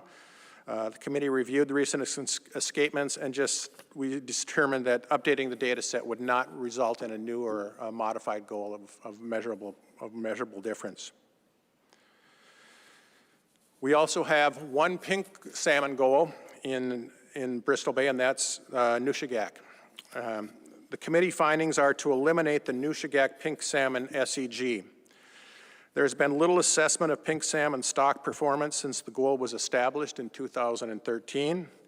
The sonar project has only operated twice since then on the Nushagak to enumerate pinks, and during this time, we just don't expect to continue or monitor pink salmon on the Nushagak River. It's a late run. So our findings are to eliminate pink salmon goal for the Nushagak. Moving on to coho salmon, the findings from the committee are to eliminate the Nushagak coho salmon SEG as well. Similar to pink salmon, there has been little assessment of coho salmon stock performance since this goal was established. The Nushagak River sonar has operated during the month of August 4 times since it was established. There is no expectation of future assessment to inform the stock assessment or to inform the escapement goal analysis. So the findings are to remove the coho escapement goal for the Nushagak River. And that concludes our summary of escapement goal review for Bristol Bay Management Area. At this time, Nick and I are willing to address your questions relating to escapement goals before we move on to stocks of concern. Thank you. Are there escapement goal questions? Mr. Swenson. So how much have the escapement goals changed on the Nushagak? From, I thought the escapement goals were quite a bit higher than, 55,000 to 120,000. Through the chair, are you referring to you're referring to the king salmon? The king salmon goal is 55,000 to 120,000. That is the current goal. We're not recommending any changes to that. I will talk about that during our stock of concern and the performance of that, but we are not currently meeting that goal, and it is listed as a stock of concern. We are not looking to change that goal at this time. So my question is, to get to that 55,000 and 120,000, what was it before this? I mean, through the chair, Mr. Svensson, I'd have to go back and look and see when that goal was first originated, but it's been in place since 2013, so roughly 12 years it's been there. But it's not going to change here with what we have for an assessment project, and we'll be bringing that up at the regulatory meeting, the status of our current assessment, our concerns about the assessment, and the difficulties of accurately quantifying the abundance of king salmon on the Nushagak. That's the big rub for trying to what is the correct target and how to measure it. So this question over the sonar has been around for a long time. So is there another spot up that river that would be, right now the sonars run on the two sides, so they don't count the fish going up the river. The two sides are the deep side, so supposedly and hopefully, most of the kings, or a number of kings, go up there. Is there not a place up there where that could be moved? We keep talking about this. Mr. Svensson, through the chair, we've looked at some options. We're working with the Bristol Bay Salmon Research Institute. We have looked at some of these types of potentially moving it up. Ideally, a sonar is above salt water so that we don't have backflow. It's below all the spawning. It has a great channel for a sonar. All of those things play into it. Moving and selecting a sonar site to establish a goal or an enumeration project is not a simple process. And especially, as we'll point out during that regulatory meeting, with large numbers of sockeye and the ability of the sonar to address shadowing of large numbers of sockeye makes it very difficult to measure that needle in the haystack, the needle in the haystack being the king salmon in the Nushagak. If you move the sonar, you'll still have the same problem of shadowing, correct? Or not? You could. It depends on it depends on the patterns of how close the fish are, of how many sonars you would do it. We would have to have multiple years to be comfortable. We still have to manage in season with what we have. That's a big concern amongst staff, amongst the public. What's the right place and how to do it? The king salmon goal that was established for Nushagak was after the fact, after we had established the sockeye goal on the Nushagak. We had a goal for sockeye. We felt that with this sonar technology and having some ability in doing apportionment that we could develop a goal, and that's when the goals were originally developed. It's a much newer goal, and that sonar was provided an after-the-fact opportunity to develop a new goal for kings back sometime in probably about 2010. Yeah. I won't belabor it, but it seems to me that I don't know who makes those decisions and how it all comes about, but it just seems to me that we need to get that sonar moved because nobody really believes in the counts that it gets in many respects. So I don't know. I guess I'll leave it at that. Thanks. Mr. Wood. Yeah, thank you. I am familiar with that sonar site as well. And but my question for you is, with the coho salmon and pink salmon, does it cost the department money to have it on the books still? Why eliminate it rather than just leave it as it is? I'll let Director Bowers take that question. Through the chair, Mr. Wood. So escapement goals are management targets, and if we can't assess a goal, then I think it leads to a perception that we have more information and precision in fishery management than we really do. So removing goals that for stocks where there's no assessment program, it just provides more transparency in how the department's managing fisheries. Thanks. I understand that, and I respect that as well, but the way things change, if all of a sudden there was more exploitation of, say, the coho run or the pink run down the road, wouldn't it be good to already have this baseline? Whether you had more sport fishing in late season going in there onto the noosh, or say you just started cutting more coho strips for the smokehouse, upriver, isn't there a good enough reason there to just keep what you already have, and maybe 1 year you just let it run into August a little longer than you normally would? I'll take that question. We've been consistent, I think, as an agency when a goal is no longer being assessed, as our director pointed out, to remove it. We still have the ability, if things did change, to shoot for a target and make it, but to put it in regulation and be less than transparent about what we're measuring. We have spent a lot of money with the help of our cooperators out in Bristol Bay to look at the right timing and the cost benefit for operating our sonars on our towers out in Bristol Bay. And we have looked at basically about July 20th is where it really falls off. It's not easy to maintain projects into August, and especially if there's no market for these fish. It's just not a cost-effective means, and we would prefer to bring a goal back if we had to, but at this time, the department feels that removing the goal is appropriate. Mr. Bauer, then Commissioner. Thanks, Madam Chair. And I'd just like to add that, the fact that there's no goal does not mean that we can't manage a stock sustainably. We can use harvest and effort indicators that provide relative abundance information, and that's a common method across the state for managing lightly exploited stocks. So the lack of a goal does not mean that we're not managing. Thanks. Mr. Irwin. Thank you, through the chair. Does the department have any subsistence harvest survey data or sport fish data? It's for me looking at this and trying to consider eliminating a goal when we have no data. I understand it's kind of a chicken or egg situation because you don't have the sonar up and running or funding to get that data. But does the department have any idea of how that coho stock is actually doing at this time? Thank you.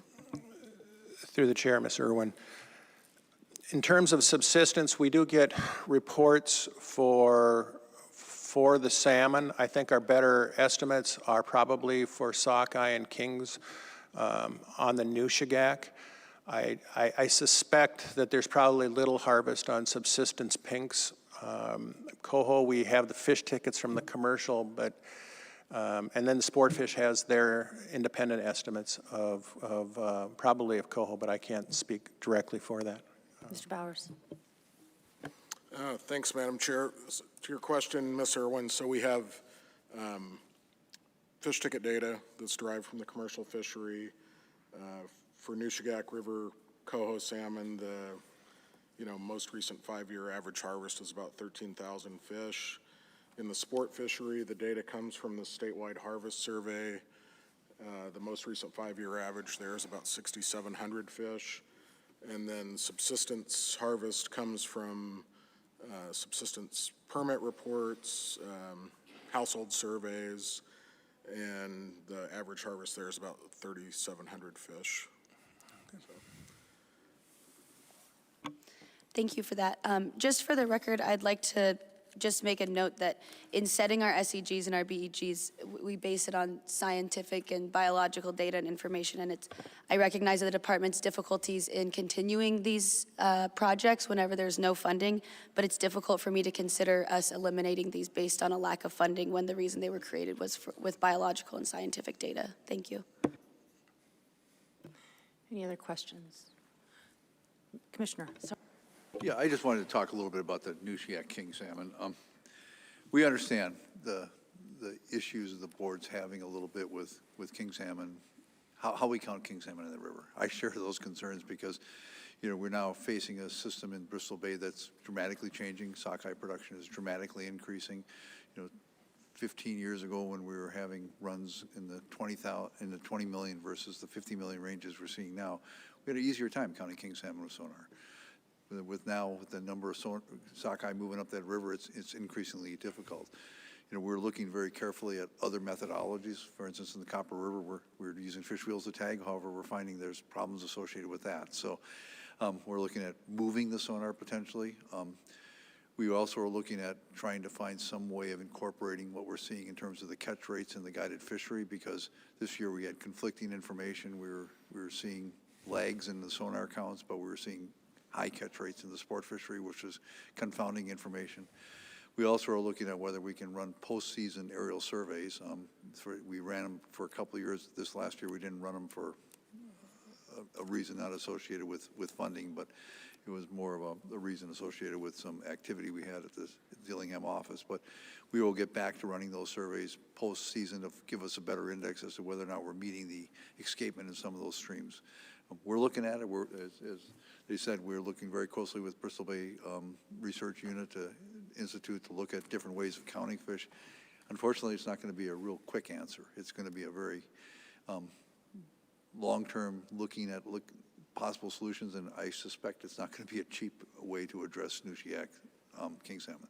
That does not, though, alleviate our concern for Nushagak king salmon, and I think you've seen that in our management the last couple of years, where we've kind of looked at historic run timing and the run timing we're seeing now, and pushing back when we're opening a sockeye fishery to move some of those kings based on king salmon numbers versus king salmon run timing versus sockeye numbers. Thank you for that, Commissioner. Along those lines, I guess I can appreciate the difficulty in apportioning, kings amongst the the tremendous volume of sockeye that's moving through. And then my other question is like, how could we possibly be apportioning chums as well? And, especially with this trend that we're seeing towards smaller king salmon sizes, I would ask the department, not necessarily right now, but are you considering or have you considered a large king goal, not dissimilar to what has happened on the Kenai River, to try and distinguish those a little bit more by sonar or otherwise? I'm just kind of curious what your thoughts are on that. It's all on the table, but the shadowing that they discussed is a real difference between here and the Kenai. Fair enough. Mr. Swenson. I don't know what this is worth considering, but they have these drones, as you're all aware of, and they're using these drones. They fly over a crop field, and the drone can pick out which weeds to spray. Now, would a drone, that might be something to look into, that a drone could tell the difference between a sockeye and a king.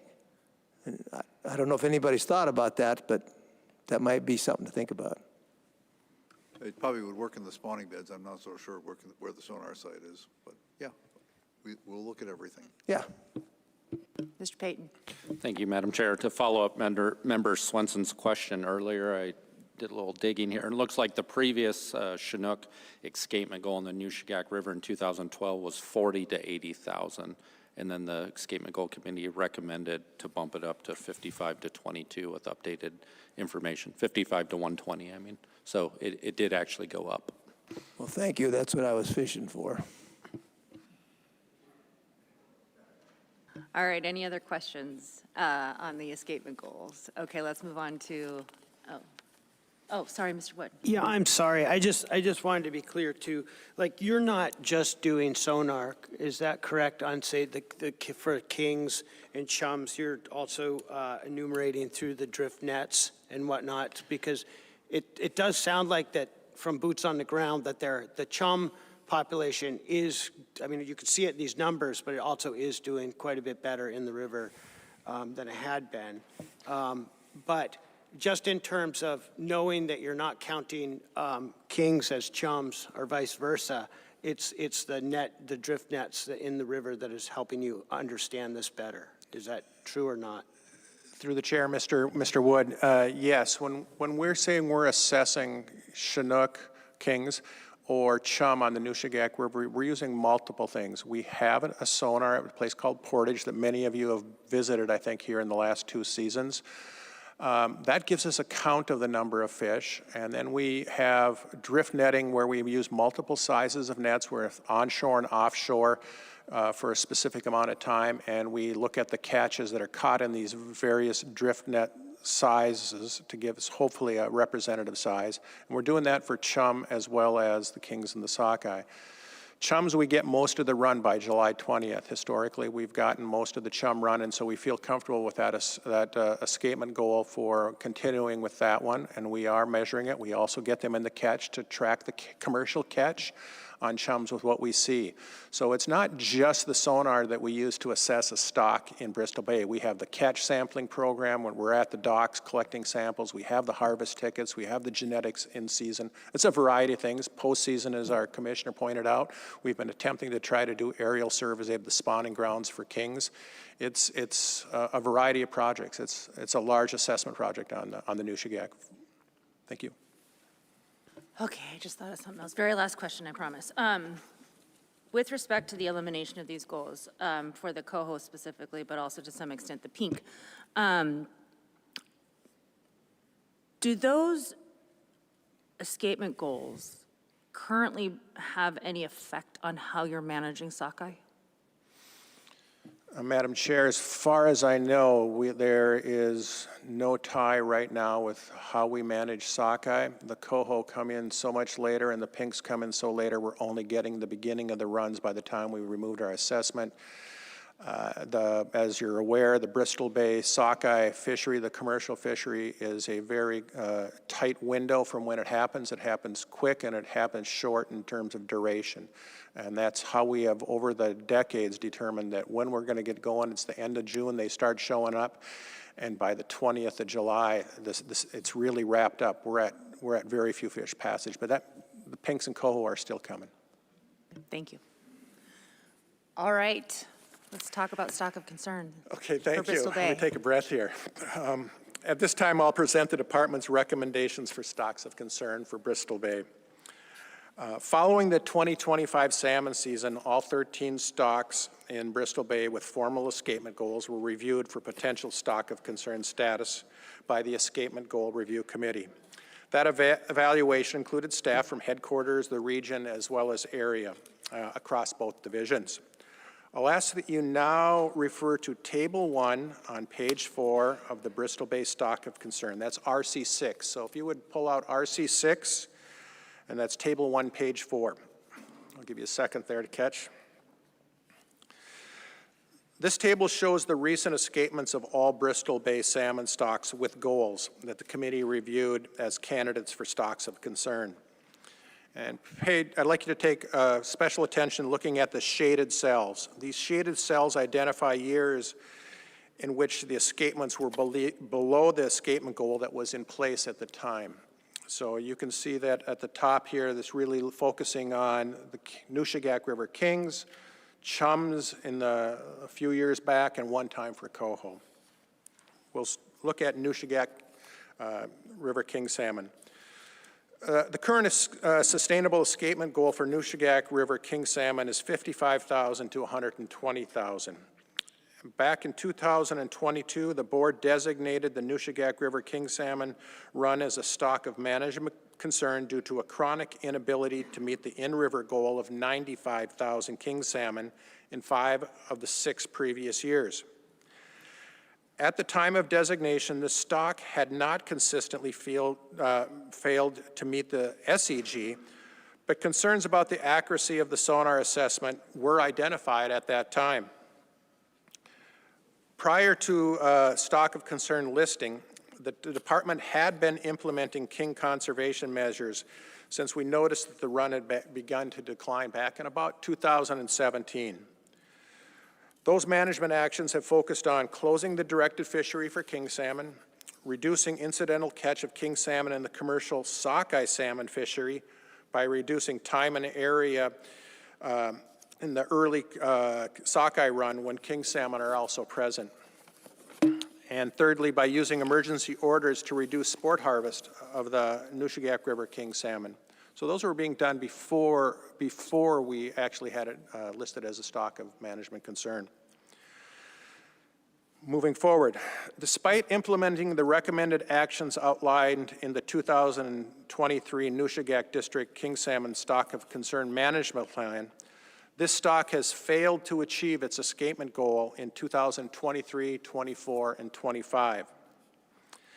And for these reasons, the department recommends that Nushagak king salmon remain a stock of management concern. We recommend no additional stocks be considered for stock of concern at this time, and that we will give you an update on our goals, our recommendations, an update on the stock status for Nushagak at this January 26th Board of Fish regulatory meeting. Madam Chair and members of the board, that concludes our escapement goal and stock of concern update for Bristol Bay Management Area, and we'll try to answer your questions. Any questions from the board? Mr. Irwin. If we had the ability, if the department had the models ready to set an SET, in your opinion, would this stock be at in a state of conservation concern?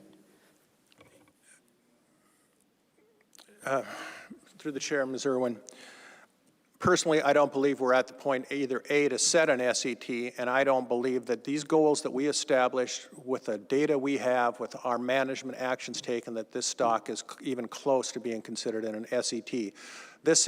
There are tens of thousands of Chinook. It may be higher than what we're reporting. It may be lower. We don't know. But there is this, I would say no, we are not close. Our management and our goals, we do not want to get near an SET if at all possible. I think we're a long ways away from that, and others may have difference of opinions, but I feel strongly that we are not close to SET at all. Mr. Wood. Okay, so we'll hear more about that management plan during that in the rest of this year. Time to come. Through the chair, Mr. Wood, yes, we'll be talking more about it. We're going to give you an update on how our Nushagak is. We'll be talking about some of the options you're looked at, it's a tough egg to crack, and we've been here before, and we'll be here again on this issue. Okay, and my other question is while I'm looking at this chart right here, the escapement goals under coho, you have in the Nushagak 60 to 70,000 at the low end and 120 to 130 at the high end. The 1 year that it was accounted for in 2018, it was like, 111,000 for both. The year after that, it was half that, 51,852. And then it hasn't been monitored. Correct. And now we're talking about eliminating it. Is there anything to that? The fact that it dropped in half just from 1 year to the next? I mean, is that a weird trend, or is it not alarming? So you don't bother checking it out for the next 4 years? Through the chair, Mr. Wood, I think that's how coho are. We tend to see ups and down cycles of coho. You'll notice that we don't have a lot of coho goals across the state. They're hard to predict. They're hard to say based on 1 year what next year is going to produce. There's a lot of variety, wet years, cold years, rain, and also measuring them in many places. It's just hard to count coho if weirs flood out. There's a reason we don't have a lot of coho goals. I totally feel your pain with coho. But that being said, in terms of eliminating something that has this kind of trend in the numbers, is that appropriate or not? Through the chair, Mr. Wood, a trend of 2 is hard to make a tough call on, a high and a low. That's a tough trend. That's like flipping the coin. But right now, we have our harvest data. Coho come in later than typically the commercial fleet is out and gone. We just do not have an assessment, and we are not anticipating that we will have an assessment in the future for coho. Thank you. Any other questions? Mr. Chamberlain. So just to follow up on Mr. Wood's questions, based on the other data you have you noticed a trend upward or downward in coho harvest and or through fish tickets over the last 5 years that would indicate the relative strength of that species over the last decade? Through the chair, Mr. Chamberlain, I do not have that information here at hand. I'd have to go back and dive. Maybe Forrest might have that. Mr. Bauer. Thanks, Madam Chair. Mr. Chamberlain, so around July 17th in Bristol Bay, we switched to what's called our fall season management. And so at that point, we have a pretty liberal fishing opportunity throughout Bristol Bay districts. And the harvest trends for coho are primarily influenced by the availability of markets for those fish. So in years when there is processor interest in purchasing coho, then we'll see harvest increase. But in years when there's little market interest, then harvests are lower. And I'm just looking back at the last 10 years or so, and the harvests range from 5,100 fish to almost 170,000 fish in the Nushagak district. So, but as I said earlier, the most recent 5-year average is about 13,000. But like Mr. Erickson said, annual coho abundances vary widely. And in this case, when there's typically not a directed fishery, they're just taken incidentally to late season sockeye harvest. But if there is market interest, then we'll see coho harvests increase.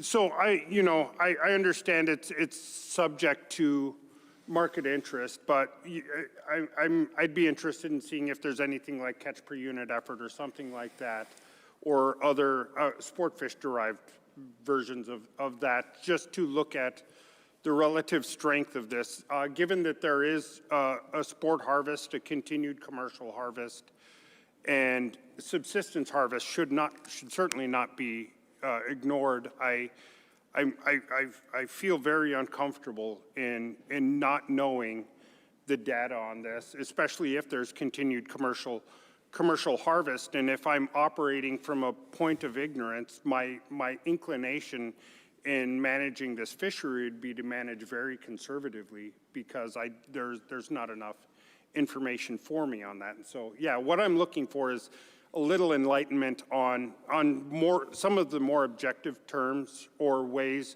in which we can look at the data and see where the fish are trending. Thank you. Commissioner.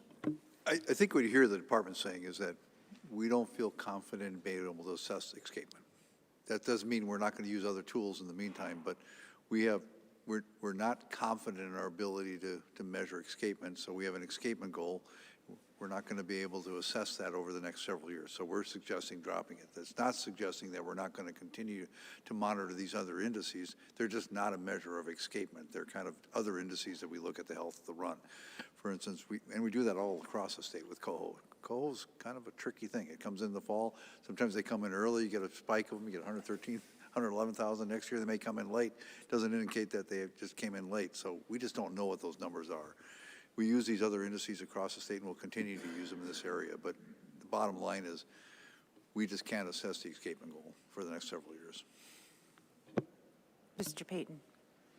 Thank you. Member Chamberlain mentioned sport. Going through the harvest survey the last 4 or 5 years, it looks like sport harvest hovers around 2,000 to 4,000. It's not a very big fishery over there. It's late in the year, and there's much better places for coho anglers to go. So most of the camps leave, so it's a relatively small participation in harvest. Last question. I think maybe we'll see. Last one from me. In terms of the the board doesn't really, unless we want to set an OEG, right? We have no say over whether or not this goal is eliminated or not, and I respect that. I understand that. My question is when these escapement goals are eliminated, and I understand perfectly why, what is the likelihood of them being reinstituted? So, I mean, what would change that would, manifest in the reinstitution of an escapement goal? Has that happened in this state? Has it happened recently, and under what circumstances did it occur? Well, Madam Chair, I think if technology increased to a point where we could be confident we were counting coho salmon, we would reestablish a baseline and come back with a goal.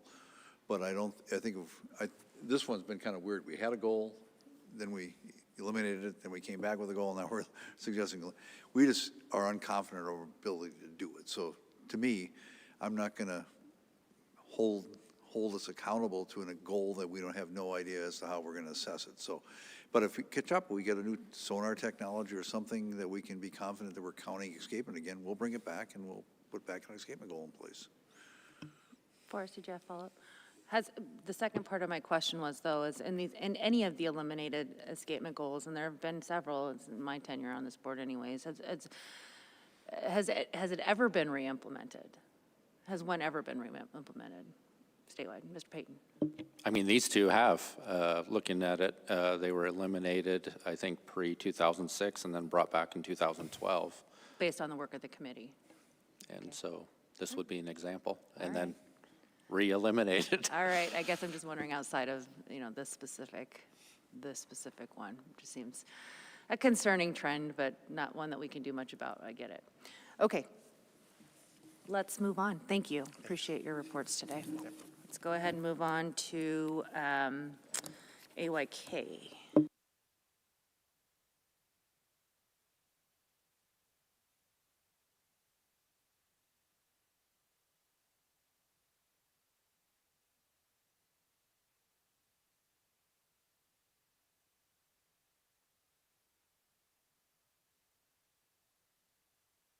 Welcome. Good morning. Just a sound check. I'm notorious for not being close enough to the mic. How's this? Excellent. All Members of the board, my name is Zachary Liller. I'm the Regional Research Coordinator for the Division of Commercial Fisheries in the Arctic Yukon Kuskokwim region, or AYK for short. With me here today is Aaron Tiernan, the Management Coordinator for AYK. We're going to kind of take dual duty here. I'm going to walk us through the escapement goal update, and then after Q&A, when you guys are ready, Aaron's going to lead us through the stock of concern. So my update pertains to RC7, the AYK escapement goal memo.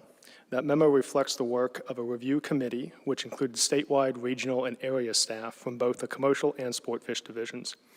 In particular, I'd like to acknowledge Mr. James Saverade, who is the Regional Research Coordinator for Division of Sport Fish, who was instrumental throughout the review. The escapement goal review was conducted in accordance with the policy for the management of sustainable salmon fisheries and the policy for statewide salmon escapement goals. The review team focused on revising goals where new data or methods were available or discontinuing goals where assessment is no longer feasible. There are currently 47 escapement goals established by the department across the AYK region. In addition, there are 3 international goals established by the Yukon River Panel for Canadian origin Yukon River salmon. These transboundary goals are not discussed in the AYK escapement goal memo.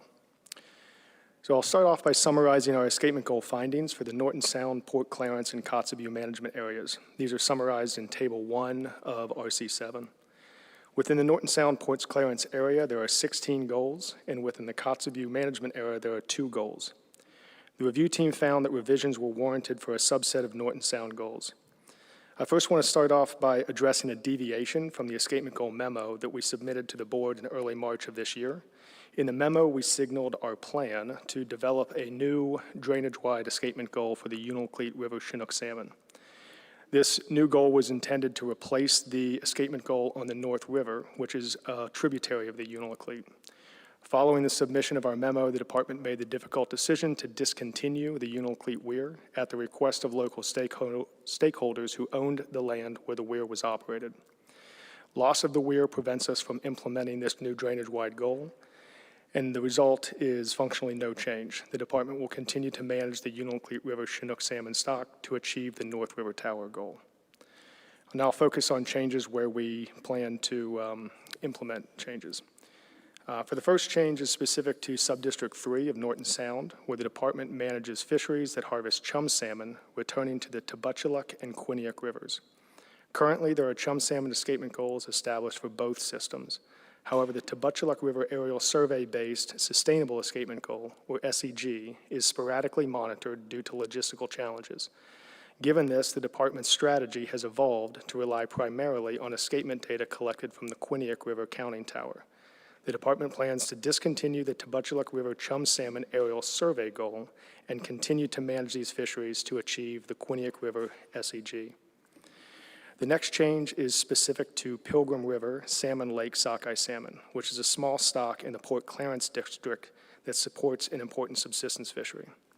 The department's review demonstrated that the upper bound of the existing SEG range is too high. As such, the department plans to revise the goal to a lower bound threshold of greater than 6,400. This change aligns the new goals with the stock's productivity and longstanding management strategy to maximize subsistence fishing opportunity when the goal is expected to be met. The final change for the Norton Sound area pertains to Subdistrict 3, Quinnipiac River coho salmon. There is an existing SEG for this stock based on aerial surveys, but logistical reasons have prevented those surveys from occurring in most years. Given this, the department's management of coho salmon has evolved to rely on escapement data collected from the Quinnipiac River Counting Tower. The department plans to replace the Quinnipiac River coho salmon aerial survey-based SEG with a higher quality tower-based lower bound SEG of greater than 4,400. I'll now move on to the Yukon management area. There are 12 escapement goals for the Yukon River drainage within Alaska. These are summarized in Table 2 of RC7. The review team determined that no revisions to existing escapement goals were warranted during this cycle. As such, all goals will stay the same. And finally, we'll summarize the escapement goal changes for the Kuskokwim management area, which includes the Kuskokwim River and Kuskokwim Bay drainages. There are 17 escapement goals for this area. These are summarized in Table 3 of RC7. The department is not planning any new goals or revisions to existing goals for this area. However, the department does plan to discontinue the Middle Fork Good News River SEGs that are established for king salmon, chum salmon, sockeye, and coho due to a lack of funding to operate the weir that is required to assess the goal. The department will continue to monitor escapement in the drainage using aerial surveys and aerial survey-based SEGs for the North Fork of the Good News River will remain in place. So that completes my summary of the department's plans for the AYK region escapement goals. A comprehensive written report has already been uploaded to the board website for the AYK region meeting, which is scheduled for November 18th through 22. And at that time, we'll provide a detailed oral report as well. So thanks for your time, and we're happy to address any questions that you might have about AYK escapement goals. Any questions? Quick question. How large is that weir that's discontinued in the Good News River? Or that You're won't asking be about the operating? Unalakleet weir? No, the Good News River Oh, weir. the Good News. Yeah. As far as size, I don't have that number right off the top of my head, unless you do, Aaron. No, it's a sizable river. It is a resistance board weir, so it's specifically designed to deal with large river systems that are prone to flooding. But that particular weir hasn't operated since 2019. Okay, thanks. Mr. Wood and then Mr. Swenson. Okay, for the Norton Sound Port clearance area, Pilgrim River, Salmon Lake, you're dropping the number, the lower end from 6,800 to 6,400, but you're leaving the upper number the same, 36,000? Through the chair, thanks for the request for clarification. We are dropping the lower bound by 400, just as you described. Yep. The upper bound is being removed, so it will be a lower bound threshold. Okay, and is that Pilgrim River, is this one that has been fertilized for, at some point for helping create more, like, I don't know, enhanced sockeye? Yeah, through the chair, yes. This system has been fertilized by the Norton Sound Economic Development Corporation annually since 1997. I think there's 4 years in there where fertilization did not occur. And yes, the primary motivation there is that this is a system at the northern end of sockeye salmon's range. It's a relatively low productivity lake, so the idea is to try to boost primary production to feed zooplankton, to feed little sockeye salmon, to increase the health and size of the outmigrating smolt. Okay, and so this is primarily subsistence fishery, or is there any commercial fishing on this as well for sockeye? Through the chair, yeah, this is almost exclusively a subsistence fishery. There's been 2 years in the history of the fishery there where there's been very, very small commercial opportunity, but currently there's no interest in the area. Okay, and one more question. Go to a different area, just Kotzebue area, chum salmon. And there wasn't a ton of information here, and I just wondered if you guys if there's any escapement numbers, or are you guys tracking those at all for the Noatak and Kobuk River? Through the chair, excellent question. We do have 2 escapement goals for Kotzebue area chum salmon. Those are aerial survey-based goals. Because of difficulty in flying successful area surveys in the area, those goals haven't been assessed for a number of years. However, the department is initiating a pretty broad sweeping research effort over the next 3 years to revitalize chum salmon assessment in the Kotzebue area. And so specifically getting at better escapement numbers and increasing our ability to assess the escapements of those 2 systems is front and center in that plan.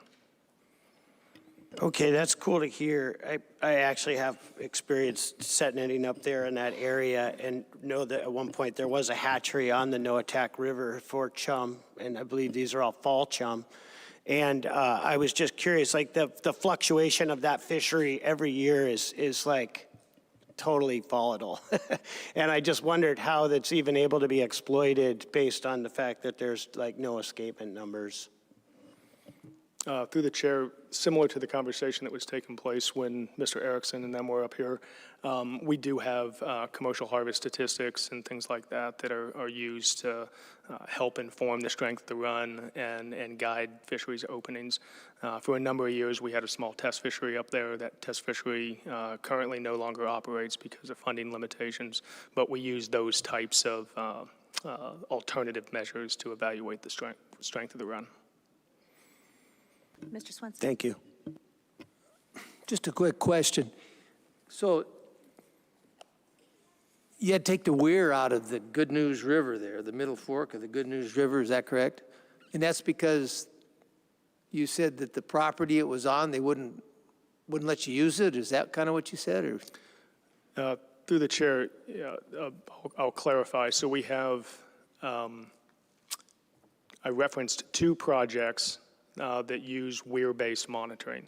The Unalakleet Chinook weir is the one that we no longer have access to the land where the weir project is operated from. So we had to discontinue that weir. There's no goal currently associated with that weir, but we discontinued operation of that weir in 2025, which unfortunately prevents us from moving forward with establishing more robust escapement goals for the Unalakleet Chinook stock.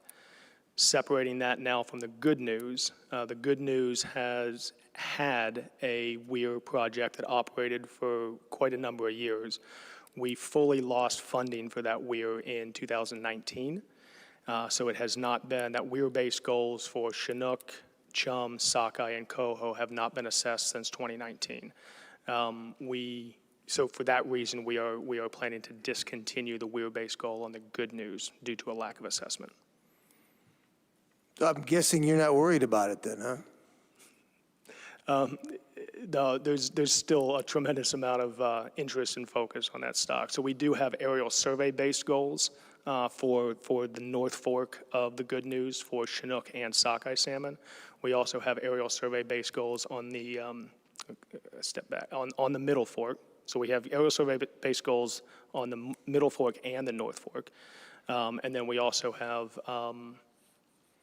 Well, those are our alternative assessments for over the weir. Okay, thank you. Ms. Irwin. Thank you very much for your presentation. What causes the department to decide to set the lower end of the SEG instead of setting a range of the SEG? Through the chair, thanks for the question. I can speak to, at least in these situations that I mentioned for Norton Sound, it's primarily due to the utility, the type of fishery. But in both situations, the fishery is a subsistence fishery primarily. And when it comes to the Quinnipiac coho, there's a small-scale commercial fishery. So the type of fishery is important. And then second, how the upper bound of a goal range is used to inform the openings and closings of those fisheries. So in both of these cases, the exploitation is very small, and the department is looking to maximize opportunity as soon as possible once it becomes clear that the escapement goal is going to be met. So functionally, the upper bound doesn't factor into the decision process for opening or closing those fisheries. Thank you. Quick question for you. So I think I heard you say that the Kotzebue area was identified for, was it an increased or improved assessment? Why was that area selected, given, I mean, we've heard this unfortunate theme, right, that, fiscal issues, and I know that is not the department's fault. I mean, if you look at the price of a barrel of oil and how the state coffers are funded, I get it. But I'm just kind of curious, in this environment, why was that one selected? Madam Chair, I can speak to that from the perspective of AYK, and then for a broader statewide context, I'd need to reach out to some other folks. Within AYK, the Kotzebue area does have a notable subsistence fishery for chum salmon, and it does have a small but active commercial fishery. And just like the previous question, we fully recognize that assessment in that area has been lacking. We used to have a more predominant program a few decades ago. Funding decreased, that much of that assessment was deprioritized and decommissioned, and we're looking to try to bring that back online. There are data gaps throughout AYK, but we have plans in place to address many of those, and the same source of funding that is helping to fuel the research initiatives for the Kotzebue area are helping to fill some of those other data gaps as well. So at least from my perspective, it was taking advantage of an excellent opportunity to fill a gap for AYK. Thank you. Commissioner Forrest, can you answer the second part of my question? Like sort of the broader statewide context, why that area specifically was targeted for increased assessment? I'm trying to think back, did we get, I think we got a increment to deal with AYK from the legislature that we put towards that, and we also had money through the treaty process that would go into that whole AYK area, so. And that was one of the areas that we felt we didn't have a very good assessment up in that northern part of the AYK district. Okay, thank you. Other questions? Mr. Wood? I'd just like to clarify one thing. So back to the Norton Sound, Port Clarence, and Kotzebue area, when you go for king salmon, you have the Quinnipiac, North River, and Unalakleet River. You are continuing to do to monitor the Unalakleet River, but you're going to discontinue North River? Is that how I read this, or? Through the chair, my apologies for the confusion on this one. Let me step back to kind of ground zero. What we currently have a tower-based escapement goal on the North River, which is a tributary of the Unalakleet. Okay. About almost 20 years ago, we put a weir on the main stem of the Unalakleet. The combination of the North River assessment and that Unalakleet weir functionally gave us an assessment of the entire drainage. Our motivation for doing that, for having the tower and the weir, was to work towards a drainage-wide escapement goal, which would be more robust than a goal based on just a single tributary. Right? We unfortunately lost access to the land where the weir operates, so the weir was discontinued this past season, which prevents us from moving forward with our desired plan to establish a drainage-wide goal, which leaves us at status quo. The North River Tower will continue to operate, and the North River goal will stay in place. Okay, but right, it says North River right here, action, discontinue. Like what I suspect you're looking at the table in the memo. Is that correct? Yeah. So look, that again. Table 1. Yeah. Thanks for the clarification. So I started my presentation off by trying to draw attention to a change from the memo. We submitted the memo before we were notified by the land user that we no longer had access to the property. So that is a change. So you'll notice on that same table that it recommended at that time to discontinue the North River Tower because we were going to establish a brand new drainage-wide goal. We're basically pulling back on that, not establishing the new goal and sticking with status quo. Copy. Thank you. Ms. Irwin? Has the department considered establishing a drainage-wide escapement goal for coho within this region or along the Yukon River? I know there's been concerns of downward trends slowly, but in comparison to the other stocks along the Yukon River, I think there is cause for concern. So has the department considered establishing a drainage-wide coho goal? Through the chair, that conversation has come up regularly over cycles, over review cycles. Similar to some of the other discussions that you heard earlier, coho salmon are notoriously difficult to assess. The primary tool that we have on the Yukon right now for drainage-wide assessment of coho salmon is a main stem sonar. It's located in the lower Yukon River near Pilot Station. That project operates through the end of August, and in some cases, through the end of the first week of September. There's still quite a bit of coho salmon run that continue to come in after that. So that particular sonar is only providing an index of drainage-wide abundance. So we do not currently have the data to establish a traditional drainage-wide goal for coho. What would you need to be able to establish that? Through the chair, right now, the environmental limitations to running that sonar project longer are real. Basically, the river starts to freeze up. It's just not safe for equipment or staff to be out there much longer than that. So we would either need to have alternative assessment techniques to get a handle on the entirety of the drainage-wide run, or we would need to think through some strategies to establish a goal based on an index, so a component of the run rather than the whole run. Thank you. And does the department at this time have any of those alternative assessment techniques that you could be implementing, say if the board decided to, or not the board, but the department decided that this was a priority? What are those alternative assessment techniques, and do you have any accessible right now to be doing this? Through the chair, thanks for the question. We don't have those techniques in place right now. Well, let me step back. We don't have them in place for Yukon coho.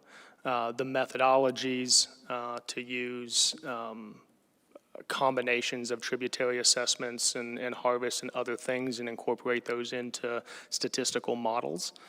Those techniques are well developed and well applied throughout AYK. So we have the foundation. For Yukon coho, we need the pieces. And similar to the conversation about Kotzebue chum, we've had some recent investments in coho salmon research on the Yukon. And right now, we're just getting some of those projects off the ground. Most of them are focused on truly understanding the spatial distribution and run timing of that species because it's been difficult to monitor. Once we have a handle on it, we can develop the assessment programs needed to fill into those models and other tools. Thank you. Okay. I think we're a little past lunchtime. I was kind of hoping to get through the SOC memo, but I think we'll break, and unfortunately, gentlemen, we're going to drag you back in after lunch. So let's go ahead and pause, take a lunch break. Let's come back at 1:45, back on the record at 1:45. Thank you.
right, welcome back.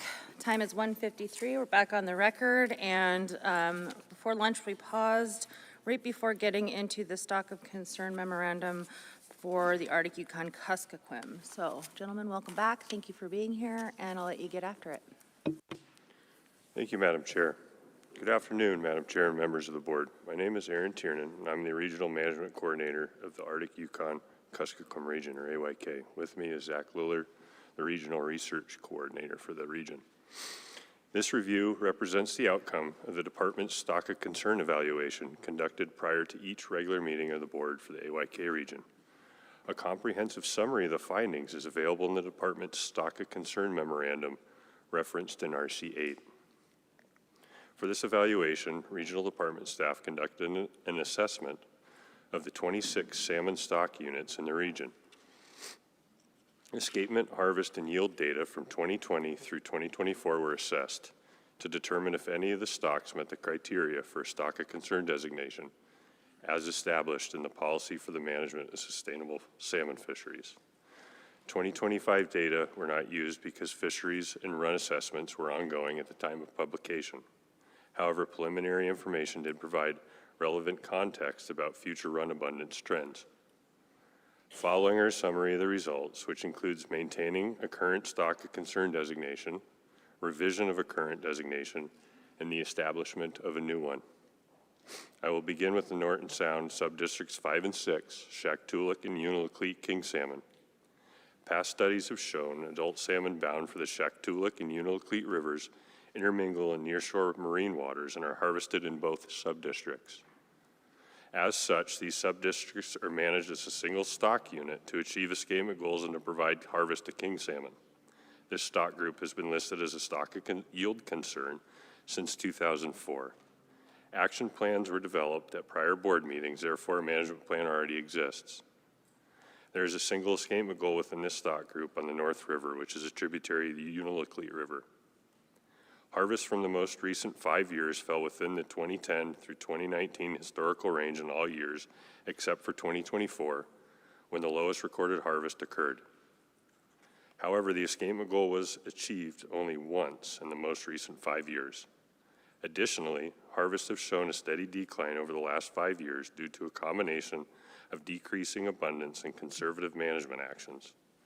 As a result, there continues to be a chronic inability to achieve expected yields, and the department is recommending maintaining the current stock yield concern designation for Norton Sound subdistricts 5 and 6 king salmon. Next, we will shift south to discuss Yukon River king salmon, which has also been listed as a stock of yield concern since 2004. Action plans were developed at prior board meetings, and a management plan already exists. Conservative management actions have been taken over the last 5 years to achieve the largest possible escapements, given extremely poor run sizes of Yukon River king salmon. These actions resulted in harvests that have been below 2,000 fish since 2020, with most of those fish being harvested incidentally during non-salmon fishing opportunities. Even with such small harvests, no Yukon River drainage king salmon escapement goals were achieved from 2020 through 2024. If harvest had been reduced to 0 during this time frame, escapement goals would still not have been achieved. As a result, there has been a chronic inability to achieve escapement goals, and the department is recommending a change in designation from stock of yield concern to stock of management concern for Yukon River king salmon. Finally, the discussion will remain on the Yukon with fall chum salmon. After over 10 years of relatively good fall chum salmon returns, production crashed unexpectedly in 2020, resulting in record low run abundances. Conservative management actions have been taken over the last 5 years to achieve the largest possible escapements given extremely poor run sizes of fall chum salmon. These actions have resulted in record low harvest levels, with annual harvests being less than 7,000 fish. This compares to the 2010 through 2019 historical range of 74,000 to 578,000 fish. Even with such small harvests, the Yukon River drainage fall chum salmon escapement goal was not achieved in any year from 2020 through 2024. If harvest had been reduced to 0 during this time frame, the drainage-wide goal would still not have been achieved. As a result, the chronic inability to achieve escapement goals exists, and the department is recommending designating Yukon River fall chum salmon as a stock of management concern. All other AYK region stocks do not meet the criteria for a stock of concern designation during this evaluation cycle. Although some stocks within the region experienced significant declines over the most recent 5 years, they did not meet the stock of concern criteria established in regulations. In particular, Yukon River summer chum and coho salmon harvest fell below historical ranges in all of the most recent 5 years. However, for both species, total run size in a subset of those years was large enough to provide for additional harvest had opportunity not been restricted by necessary measures to conserve co-migrating king and fall chum salmon. This limits the ability to estimate what additional harvest of summer chum and coho salmon could have been. Therefore, we are not recommending stock of yield concern designation for either Yukon River summer chum or coho salmon. So in summary, the department is recommending to maintain Norton Sound Subdistrict 5 and Subdistrict 6 king salmon as stock of yield concern, revising the designation of Yukon River king salmon from a stock of yield concern to a stock of management concern, and designating Yukon River fall chum salmon as a stock of management concern.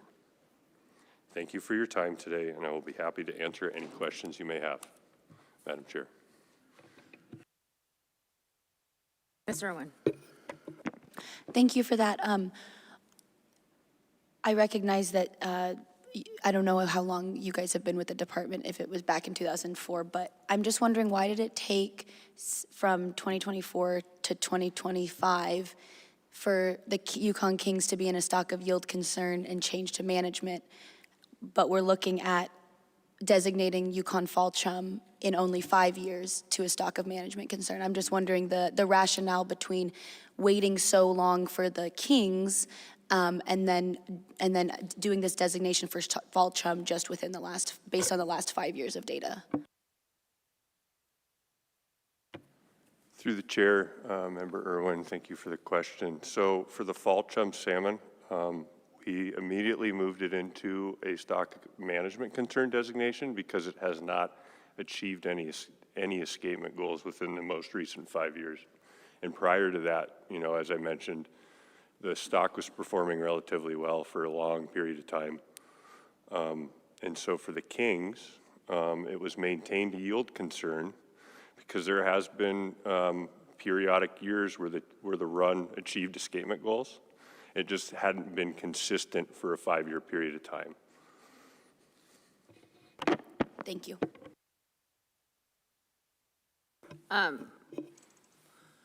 When you say it hadn't been consistent for a 5-year period of time, describe what that means. You've made it in 5 years? Yeah, Madam Chair. So we used the criteria that we're looking at the most recent 5 years, and when we've defined chronic inability to be like 5 out of 5, all 5 of those years. So if the run had achieved escapement goals at least one of those years, then it wouldn't meet that chronic inability criteria. Thank you. What has the escapement been in other years where it had not made it? Was it just barely below, or was it significantly below? Stand by one and I will pull that up. Or I'll defer that to Mr. Liller here. Through the chair, for the record, Zach Liller, Regional Research Coordinator. Just as an example, the period of time from 2014 to approximately 2019, the majority of Yukon King goals met or exceeded their respective goals. So it's a mixture of tributary goals, and then of course we have the international goal for the Canadian origin stock. So there was a period of years in there where we were meeting most tributary goals in Alaska, and we were meeting or exceeding the international border agreed to, the escapement goal established for the Canadian stock. That helps. I don't think so. Maybe I'm not asking this right. So you just cited 2014 through 2019? Is that what you did? Did I miss that?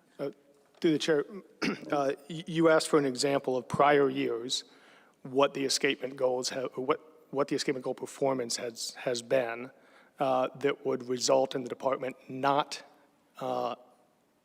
changing the stock of concern designation for Yukon Chinook. And the criteria for switching from a yield concern to a management concern is, as Aaron said, 5 consecutive years of failing to meet escapement goals.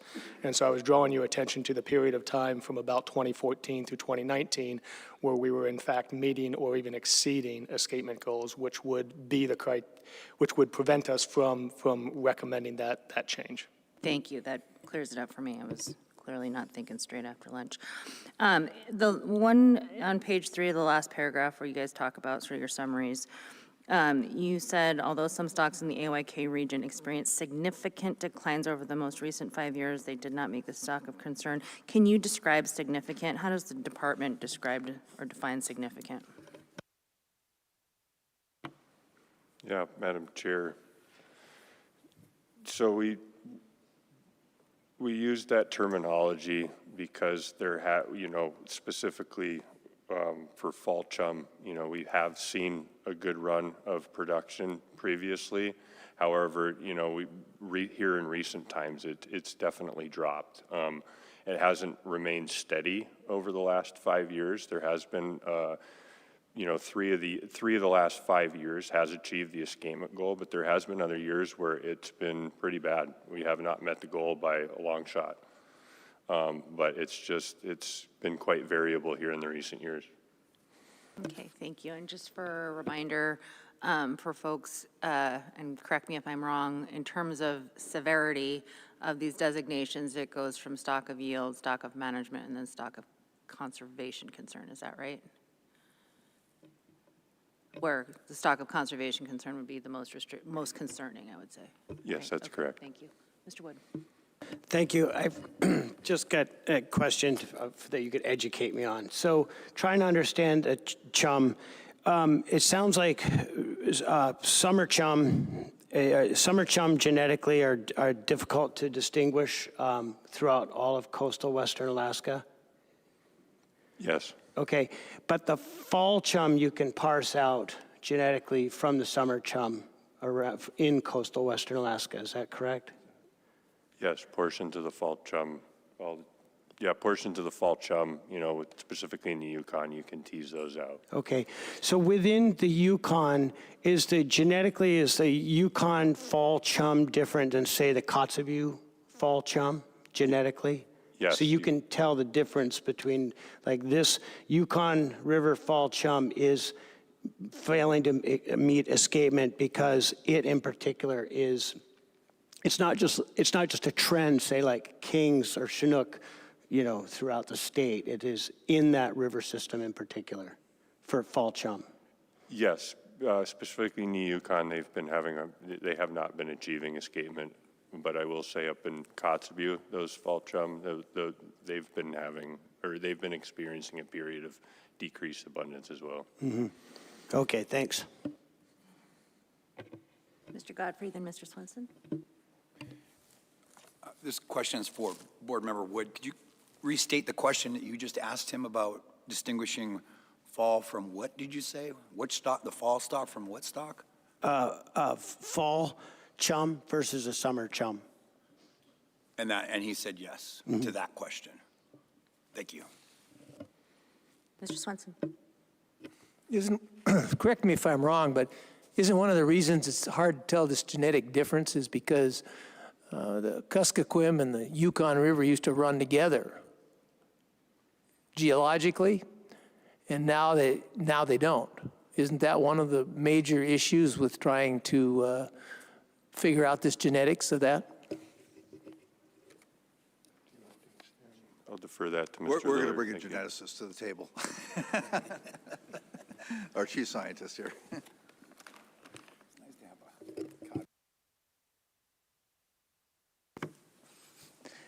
Madam Chair, Member Godfrey, Svensson, sorry.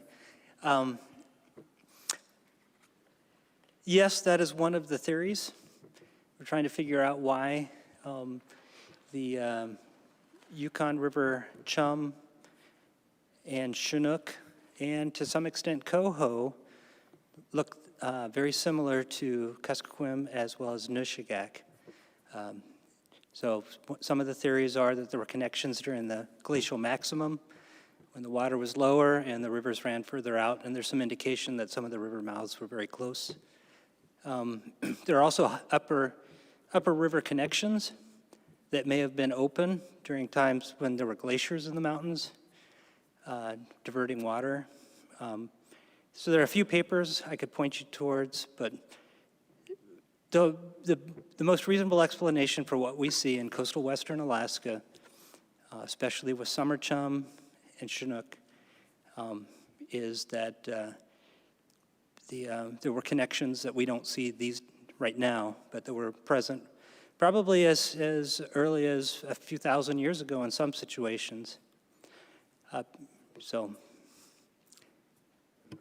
Thank you. So, Bill, I think it's my understanding that we can distinguish fall chum from summer chum, and we use that at our pilot station. We know that summer chum and fall chum overlap, but as we run genetic Doug, you got to samples, speak we a little have closer into the definite- mic, please, sorry. Well, we have a definite difference of, we can tell the number of fall chum versus summer chum at our pilot station count. And number two is that as we're looking at bycatch, for instance, of these species, there's no differentiation between summer chums between the Yukon, Cusco, and Unalakleet and those areas up north, but we can tell fall chum in that differentiation out in the Bering Sea bycatch. Madam Chair, thank you, Commissioner. Yes, we can distinguish fall run from summer run very, very well, and even in some smaller areas. Fall run, like Kotzebue, are distinguishable even from fall run in the Yukon.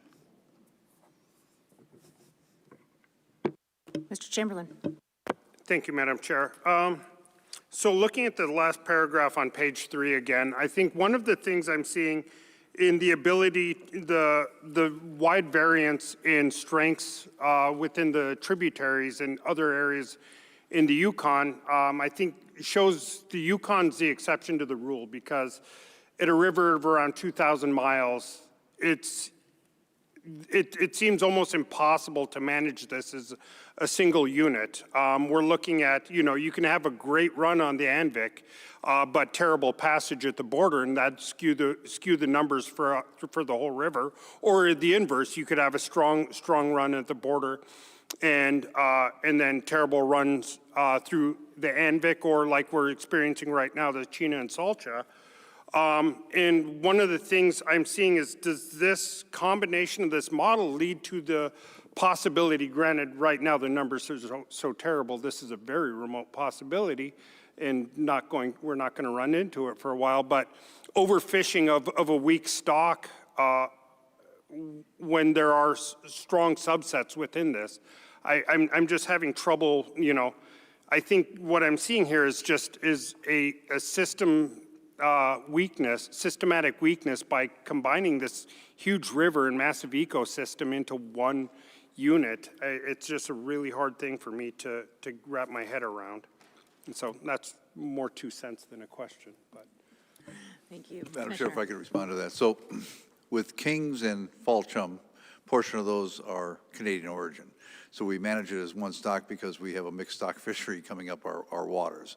Summer chums we manage more discreetly because that's one stock, it's all in U.S. waters. So once you get that Canadian influence that comes under the treaty, you almost have to, by default, treat it as one stock and take a management approach because we have international obligations to pass fish. So quick follow-up, but say, if we've got a weak run going up through the Canadian border and a very strong run going up the Anvik, wouldn't a more localized assessment policy allow for more targeted and strategic fishing opportunities where none would otherwise exist on a single drainage system? Yeah, as long as it's occurring within that drainage and isn't occurring on the mixed stock heading up, we could do that.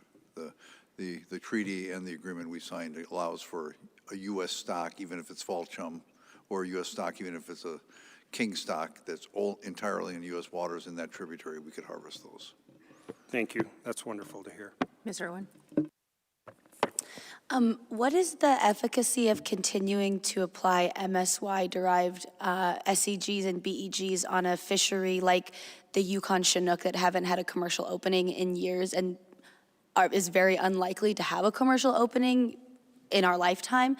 Are there different methodologies that the department can use that are based on prioritizing conservation or subsistence rather than MSY?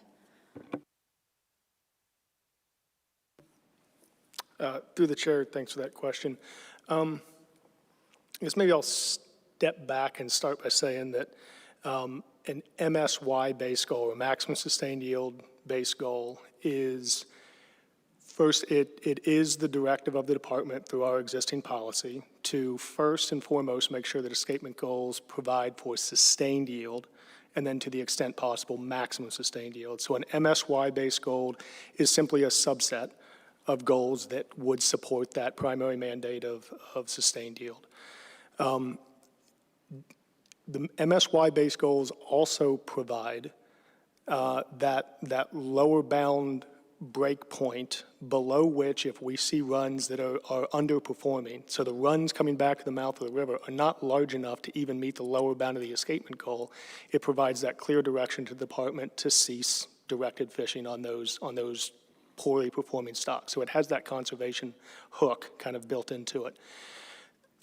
Conceptually, in most applications, an MSY-based goal is going to be somewhat centralized within the full range of escapements that would support sustained yield, right? So certainly by definition, there is sustained yield at levels that are, at escapement goal ranges that could be higher than an MSY-based goal or lower, but it comes with trade-offs, right? Clearly, a goal that is higher than an MSY-based goal, it would, by definition, result in a decreased expectation of long-term average yield in the future, but it comes with the cost of needing to close fisheries because the lower bound is higher, right, when the runs actually probably could support that directed harvest.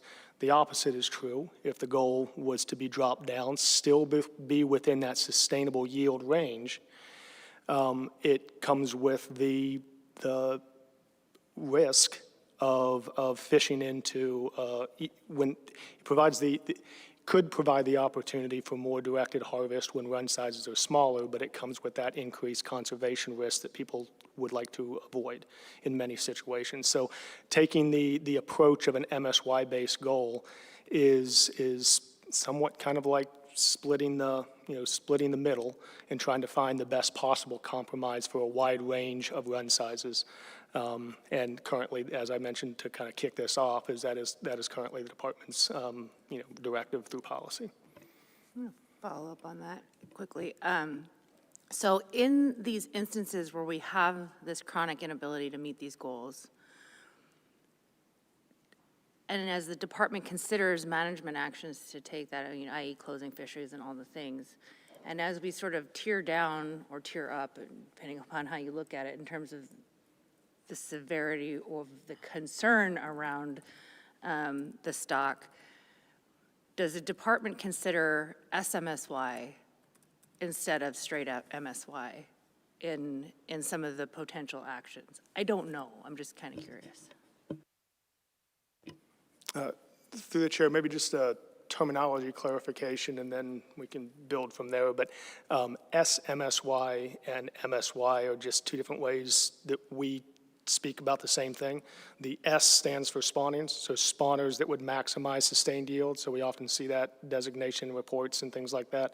And MSY is just the acronym for maximum sustained yield. But in calculations that I've seen at this table, I've seen MSY goals that are significantly lower than SMSY. MSY is often sort of expressed in a range, right? Sometimes, but so I'm curious about that, and I open it up. Just Commissioner, thank you for your answer, though. Yeah, let me think about that a little bit and get back to you. I just got to wrap my head around that a little bit. I could be way off base here, and it wouldn't be the first time. What's interesting about this discussion with the Yukon is we're going from a yield concern to a management concern, but in essence, in terms of management actions we're going to take, we've already closed all the fisheries. There's not much more management action we're going to take under changing this designation, so. Right, and I understand that the management actions are restricted, but what I'm getting at is that in terms of board direction within the action plans, in terms of what does recovery mean, I guess that's kind of where I'm getting at, and is straight MSY the appropriate sort of assessment tool versus an SMSY that may or may not be different? Just grub for thought. Again, that's for stocks that are entirely within the U.S. basin, we can set those. If it's a treaty one, we got to negotiate those with Canada so that they may want to get back to a commercial fishery opportunity up in those systems in Canada. So, Of course, thank you. Ms. Irwin. So in order for us to move from a stock of management concern to a stock of conservation concern, as we've mentioned before, there needs to be a sustainable escapement threshold set. And I recognize that the department at this time doesn't have a model in order to set that. But I'm curious as to why it's been 21 years since the sustainable salmon policy was initiated. And in the definition of the SET, which is 39.2239, it states that the SET can be estimated based on the lower ranges of historical escapement levels, and then goes on to say the SET is lower than the lower bound of the BEG and lower than the lower bound of the SCG. The SET is established by the department in consultation with the board. So for me, the regulation doesn't tell us we need a model. However, I recognize the department are the scientists and understand how to set that. But why hasn't the department assumed that an SET could be set based on these instructions, just setting it lower than the lower bound of the SCG and the lower bound of the BEG, given it's been 21 years and we're now in a space where we might have to start considering a conservation concern on some of our stocks? Thank you.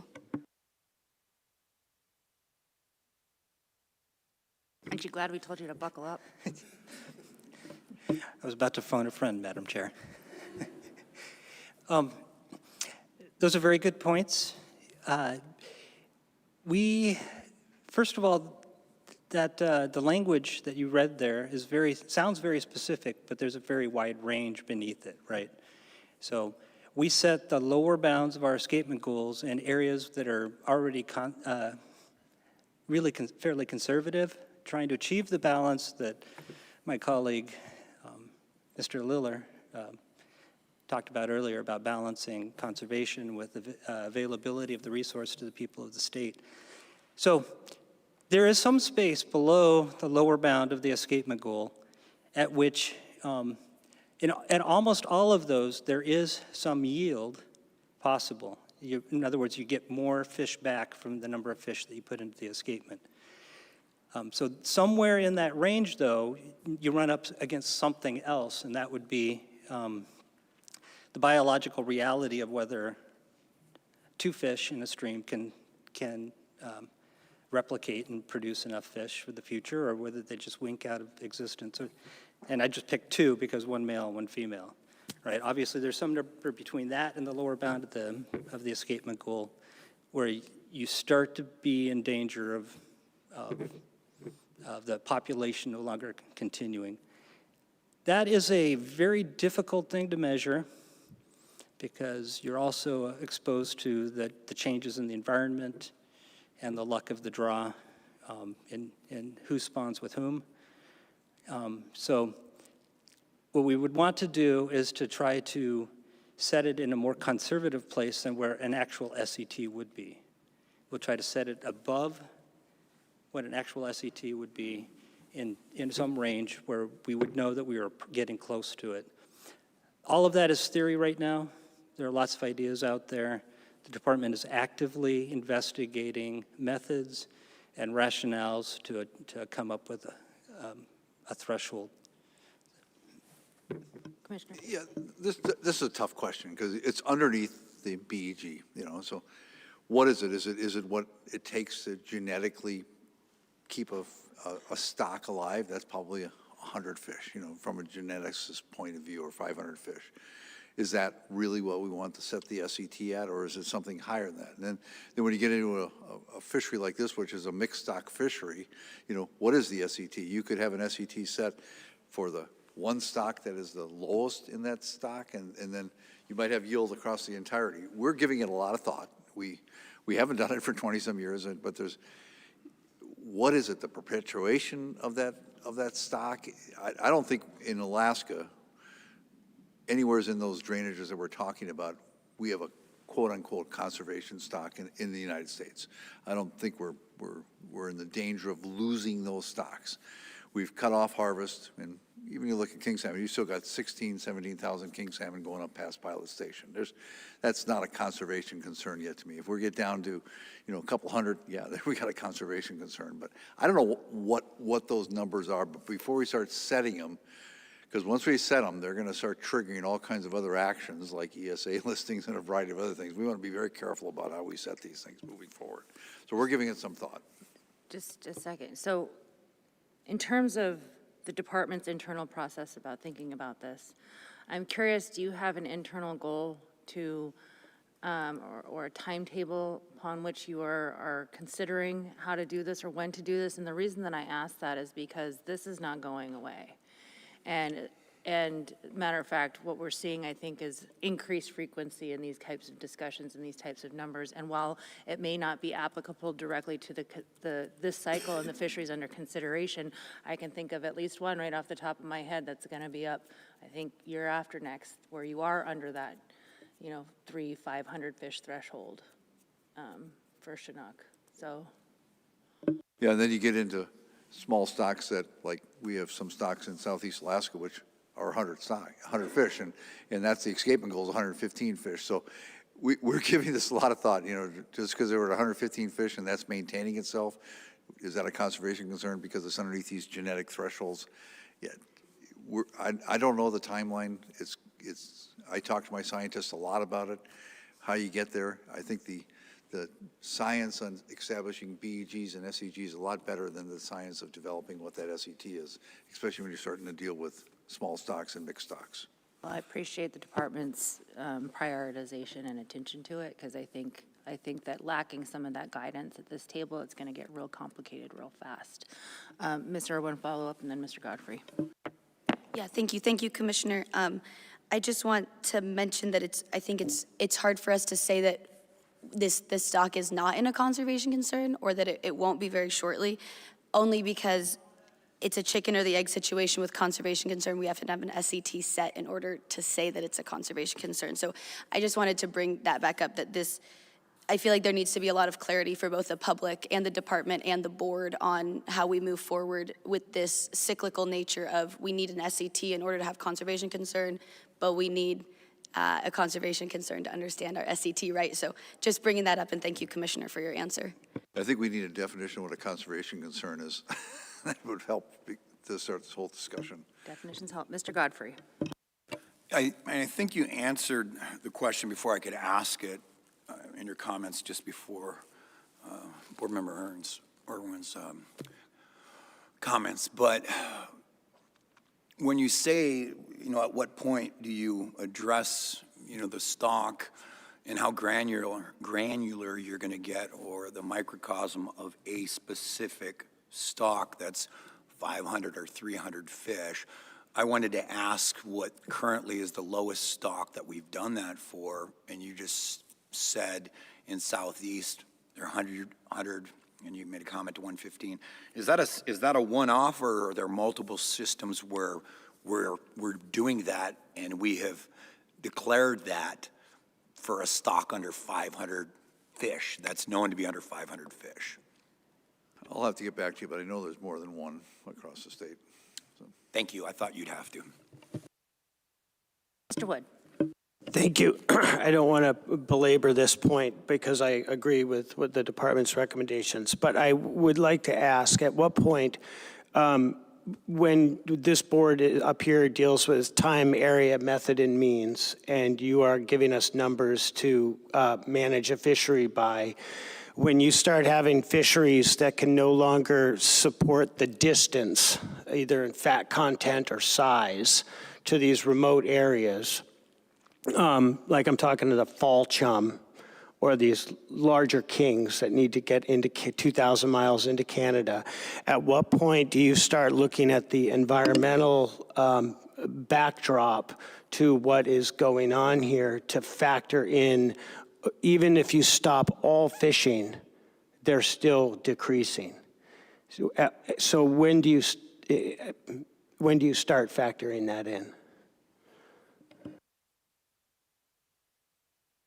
Well, I think we factor that in by having a time series of data. So as production goes down, your spawner-recruit relationship changes. So the question is do you set, so, right now in the Yukon, we're seeing fish size decrease, fecundity is decreasing, but our escapement goal is based on some longer-term data set. Our cyclic condition is going to change. We're going to get back to larger fish with ocean conditions. We don't know that yet. We can predict that based on ocean temperatures, it's not going to increase, but it may increase, and it may get back to those levels of production. I think that's what a lot of users on the river hope. But if we account for lower fecundity, then we're going to have to get to those same levels of yield that have been historically there. We're going to have to increase the goals.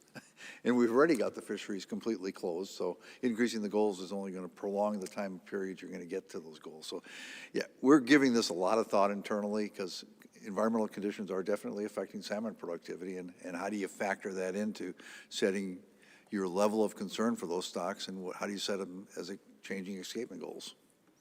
That's why we change these escapement goals every 3 to 4 years, every cycle we come into the board. Mr. Owen? Sorry, just for the record, I just want to state that there is a definition of conservation concern in the Sustainable Salmon Policy under F6, just so that the public and folks are aware. Thank you. Okay. Anything else? Oh, go ahead.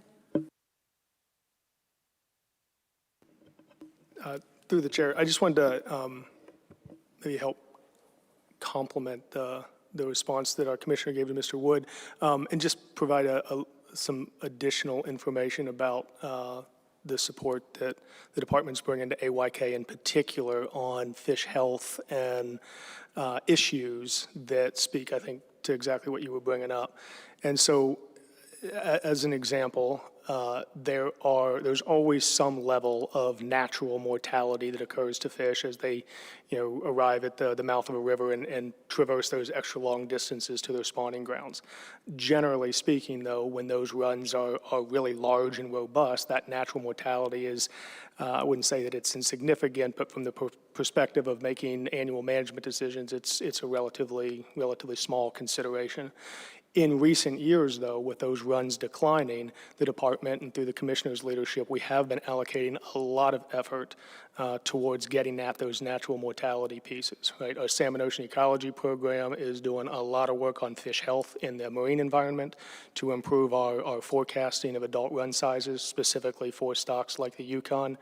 Our pathology group is spending a lot of effort to get at fish health and establishing fish health monitoring programs that operate in river with the hope of being able to develop tools to actually estimate natural mortality and integrate that into our assessment and decision-making frameworks. Those are things that, at least in Western Alaska, are largely unprecedented, but they've been a focus of the department over the last couple of years, and hoping that we have some new tools in the future to bring that stuff to bear. Very good. Thank you for that. I don't see any more questions, so I think that wraps up staff presentations and reports. Let's go ahead and stand down for a second, and then we'll get into giving our recommendations.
All right, welcome back. The time is 2:54. Annie, are we good to go?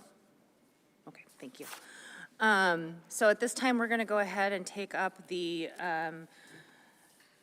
stock of concern memorandums and give the department some guidance on their recommendations of whether or not the board agrees or does not, as the case may be, and we'll go forward with how that develops into action plans potentially for this cycle. So with that, we'll go ahead and take them up in the order in which they were presented to us in the reports, beginning with Alaska Peninsula, Aleutian Islands, and Chignik.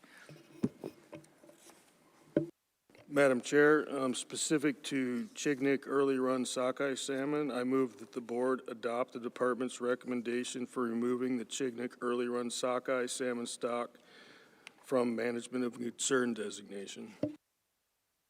Is there a second? Second. Are there any objections? Member Irwin objects. Okay, would you like to speak to your objection, Member Irwin? Thank you, Chair Van Dort. So from what we heard today, I'm uncomfortable delisting this early run sockeye species with the lack of GSI data from 2022, 2024, and 2025, and the discrepancies between the genetic data and then the run estimates of the department. Thank you. Mr. Carpenter. Thank you. To somebody at the department, I understand what Ms. Irwin said in regards to the GSI information, but stock of concern designations around the state that don't have that genetic information available, or it's not conducted in a specific area where there is a designation, this is the normal process to do this. I mean, this is not something unusual, correct?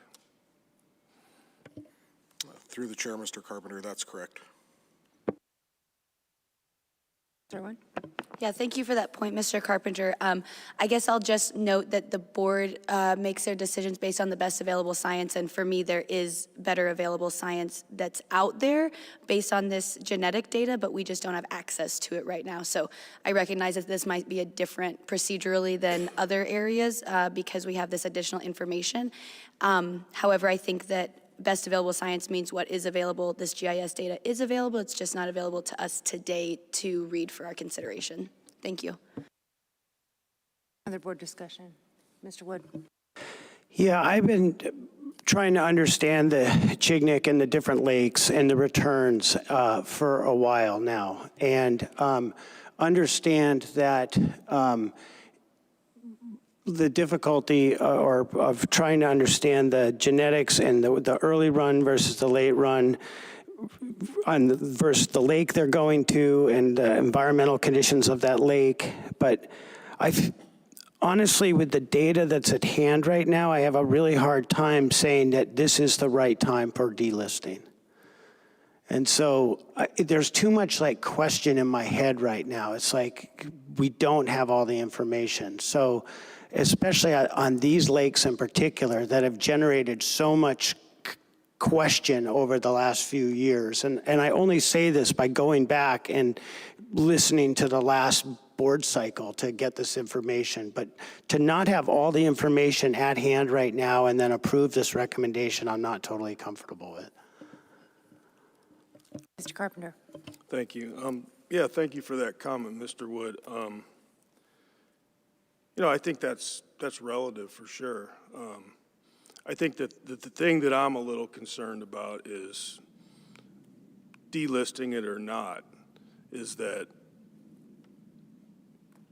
the information that's being requested or the analysis of the GSI information that's being requested, that's a function of the commissioner and the legislature to appropriate money to do that, which we have no ability to influence whatsoever. And so this could go on for a very long time where we don't have the analysis on this information, and this stock will potentially remain listed like this if the justification to keep it there instead of delisting it. And so I'm a little cautious about leaving things on the books in light of speculative amounts of funding that could come down the road someday. Question for the commissioner on that. Let's talk about funding for a second, because we got an RC that speaks to some of the funding in RC 16, where it has been independently funded. Is that just the collection of the sampling, or is that the analysis of those samples that is paid for externally?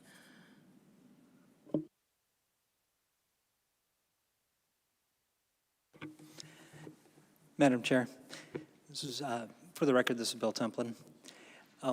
Yes, that the analysis, the laboratory analysis of those samples is also covered under that funding. That is paid for externally? Yeah. Okay, but so that's not, it hasn't necessarily been continuous through all years, but.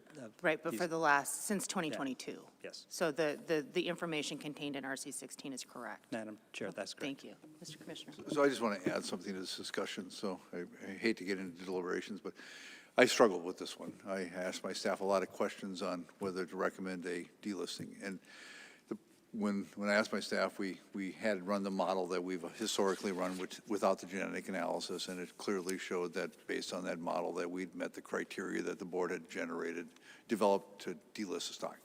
So then I said, well, run it with the genetic piece, and we also met that criteria. I think the question you're struggling with is, how comfortable are you knowing that there's actions triggered by this action plan with delisting, and how much do you want, how sure are you that this stock is recovered or not? That's your call.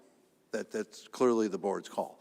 You can say, yeah, we're not comfortable even though it met the criteria. We still feel it's a stock concern. That's your call. But it's our recommendation based on the science we're seeing in terms of the genetic data and the non-genetic data that you've met the criteria that you established. But again, it's your call as to whether you want to still maintain that stock of concern and the action plans that are out there.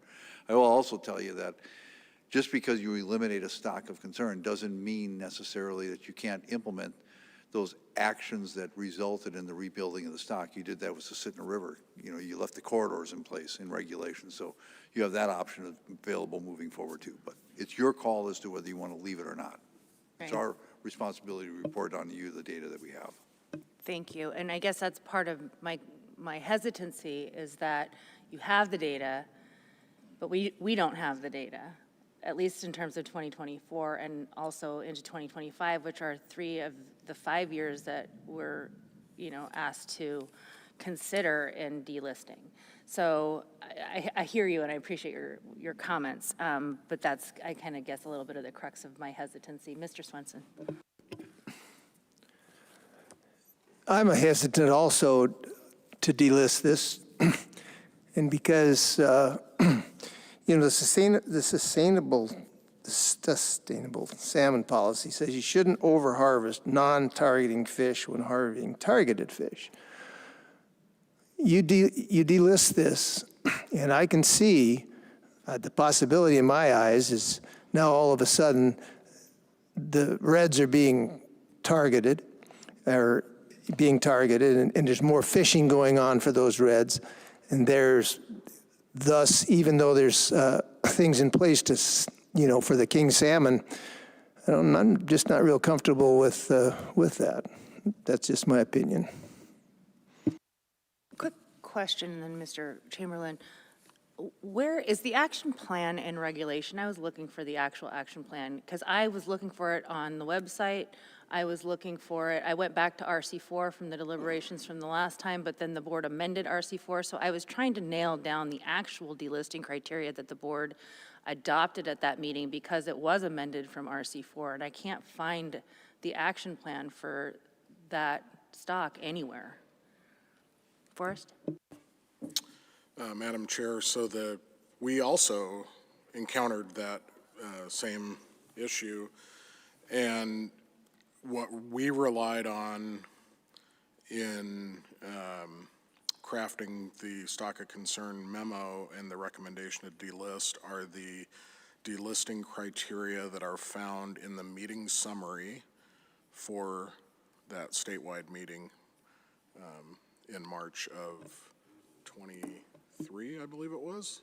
Yeah, I was struggling with that too because we went back and listened to some of the the comments and the deliberation, and one of the things that confused me was that reference also in the footnote that you have to 210,000 by July 10th, which of course was not met under any scenario, I don't think. But I think that board amended to remove that language, and that's what I was trying to verify, because if that language still existed, then that brings a whole new question into whether or not the criteria were met. But I don't think it's in there, but I was trying to verify that when I was looking at the, looking for the action plan.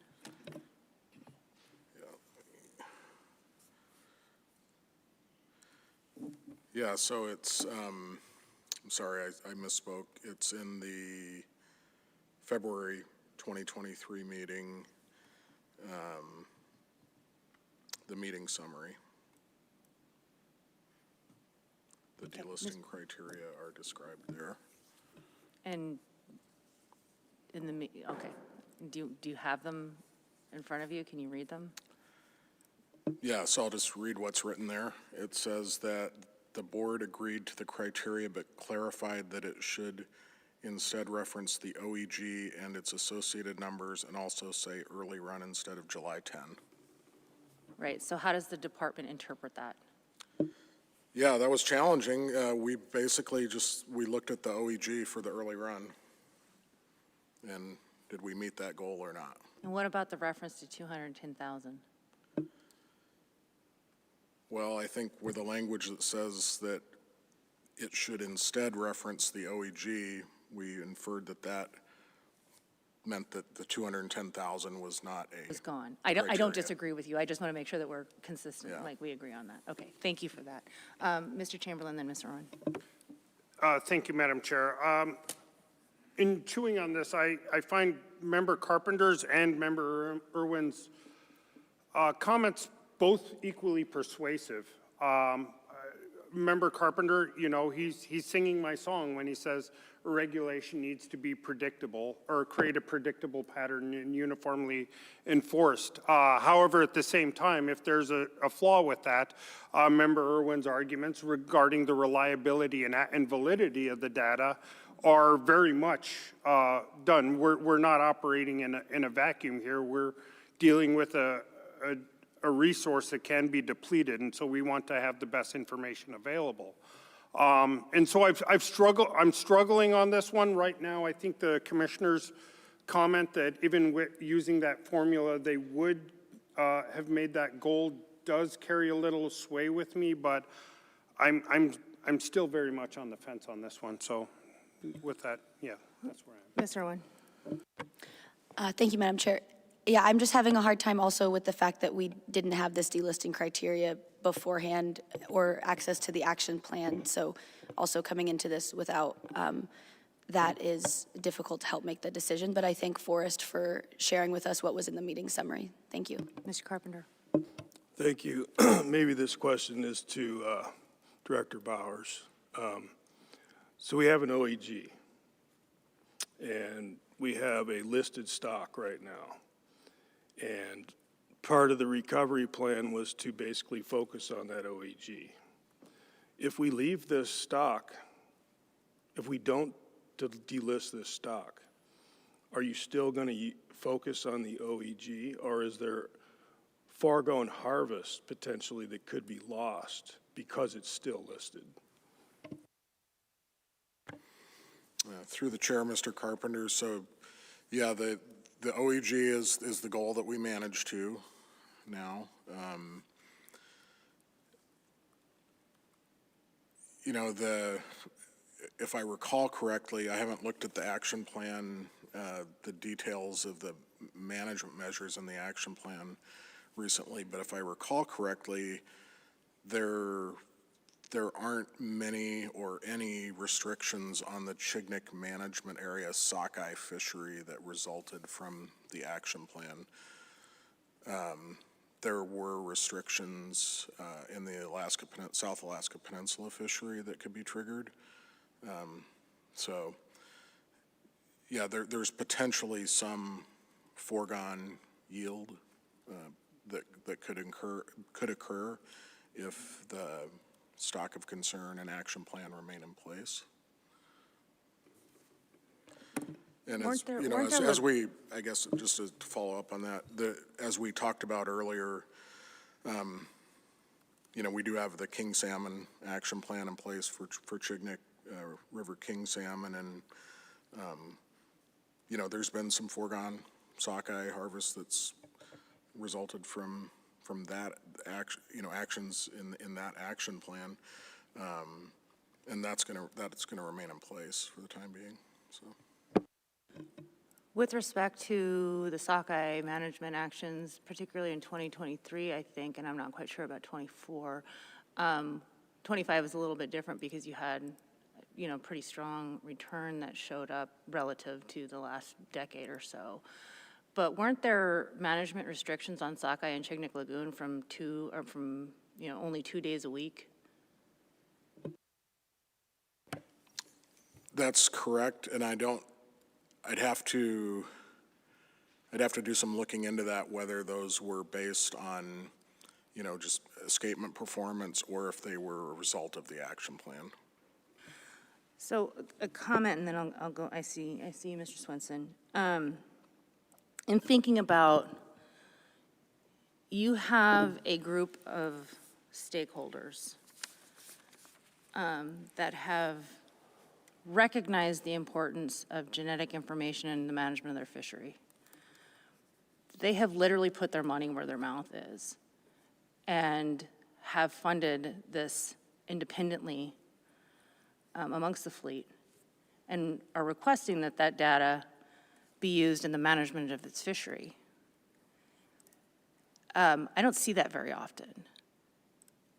And based on the RCs that I've read and received, there's question amongst them. I mean, I think if you're conceding 2023, I think you would have, given the GSI data that I see in the RCs that have been presented, you would have made your, I think, lower end escapement goal, but just by a little bit. And I would also note that that's lacking GSI information for almost the entire month of June. So, you know, I think you would have made the goal. I'm conceding that you made the goal in 2023. The question for me is about 2024 and 2025 when you overlay that GSI data over the presumed curve. And that's the information that I don't have. And if the board is asked to consider delisting based on the last 3 out of 5 years, or 3 out of 5 years, I should not necessarily qualify it as the last, but 3 out of 5 years, I don't have that information. And that's what I'm struggling with. I think for 2023, I would concede, yeah, lacking the GSI data for 2022 because there was no funding for it, okay. But we're basically potentially ignoring the ability to access the 2024 and 2025 data and potentially making a premature decision. That's kind of how I see this. And I'm not so concerned about foregone harvest in this instance, since it is an action plan to rebuild a stock of concern. So I guess that's kind of how I'm thinking about it a little bit. I'm interested in other thoughts, and so Mr. Swenson, go ahead. Forrest, my question to you would be, so we have a king salmon stock of return, and you're talking about if you delist the sockeye, then, you know, obviously there's gonna be more harvest of the sockeye. Because you're talking about, you don't wanna, you know, there's talk about losing the potential of some of those fish. Well, if you allow the more sockeye to be taken, how's that gonna affect the kings? I mean, they're gonna be catching more kings, aren't they? Through the chair, Mr. Svensson, not necessarily. You know, like I said, there's still a king salmon stock of management concern in place with an associated action plan, and that action plan calls for fishery restrictions. So, you know, that there's going to be foregone sockeye harvest to conserve king salmon. Do you have is there a sonar there? So there's a weir. A weir? Weir, and we fly some aerial surveys in the tributaries as well. Well, I've seen, and I don't mean to get into something else, but I've seen the same thing happening in other areas where, we fish one fish a lot, and that certainly, there's a mixed stock fishery there, and I don't know how. I mean, I guess you can fool with closings and openings and so on and so forth, but to me, if you delist this, there's going to be more sockeye available to catch, and I think you're going to end up catching more kings, but that's just me. Thanks. Forrest, then Mr. Wood. Thanks, Madam Chair. I'd just like to briefly respond to that, and using 2025 as an example where we took unprecedented restrictions to conserve Chinook salmon above and beyond what's called for in the action plan. And we did meet the king salmon goal in 2025. And that was in a year when we had, a relatively robust sockeye return to the Chignik drainage. The total escapement was about 1 million fish. So, there's foregone harvest there, and I think it demonstrates the department's commitment to Chinook conservation, that we went above and beyond what was called for in the action plan in the face of a relatively robust sockeye return. Can I speak to that just a second? Okay, speaking to sockeye. Yes. So I lost my train of thought here, but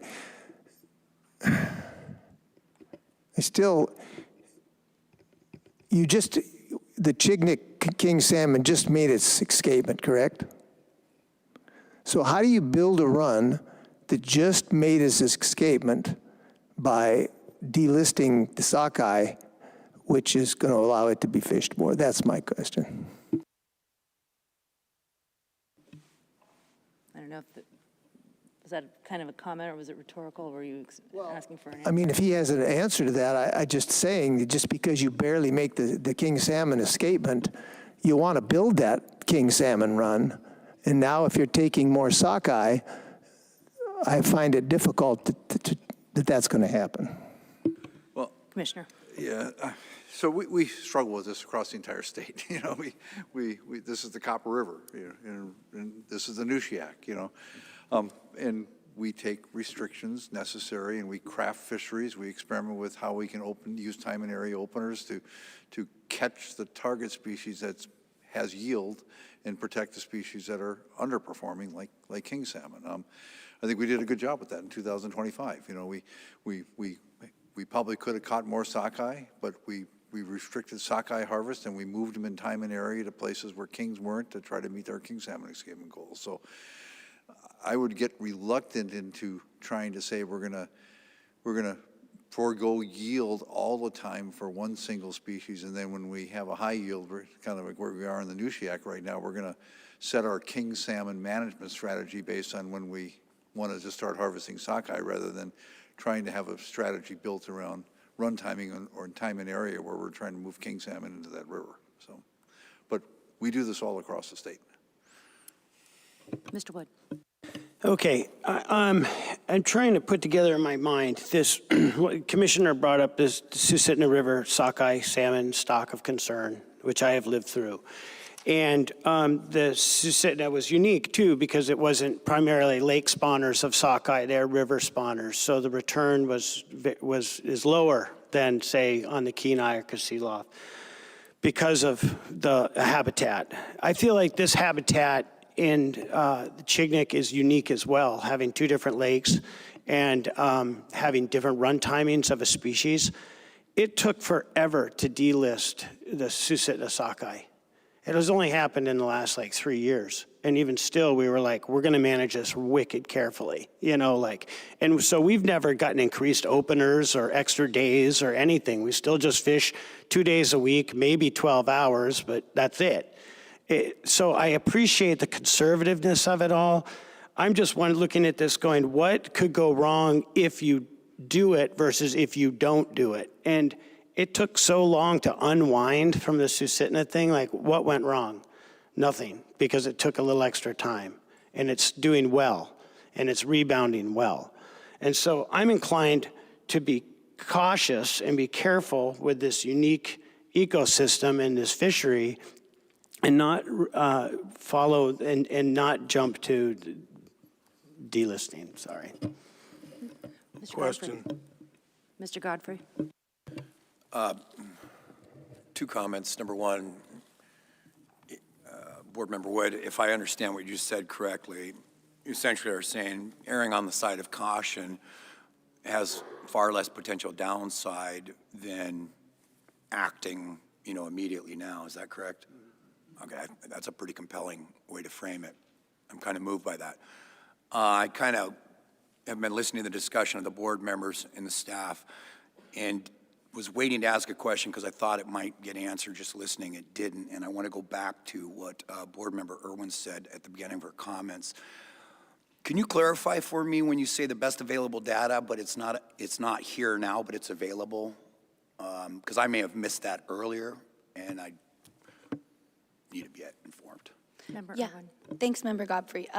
So as I understand it, there is GSI data for 2022, 2024, and 2025 that the department or independent organization has. However, it's not available to us board members at this time for review and consideration for these stocks of concern designation, if I understand it correctly. Thank you. Can I ask the commissioner or staff on that? If it's available to the department, why isn't it available to the board? Through the chair, Member Godfrey, we have samples from 23 that were run. 22 were not run because of funding. 24 we didn't have room because the lab is running so many that it was being run by our sister lab over at the Ock Bay Labs in Juneau. And unfortunately, we did get the data prior to people leaving the building. So we don't have the data. It's not available to us, to the department. So to be clear, I don't want to cut you off. So just 25, the samples have just come in. They are being put into the, we've already moved things around in our schedule in order to get information out on some other fisheries that are coming before the board this cycle.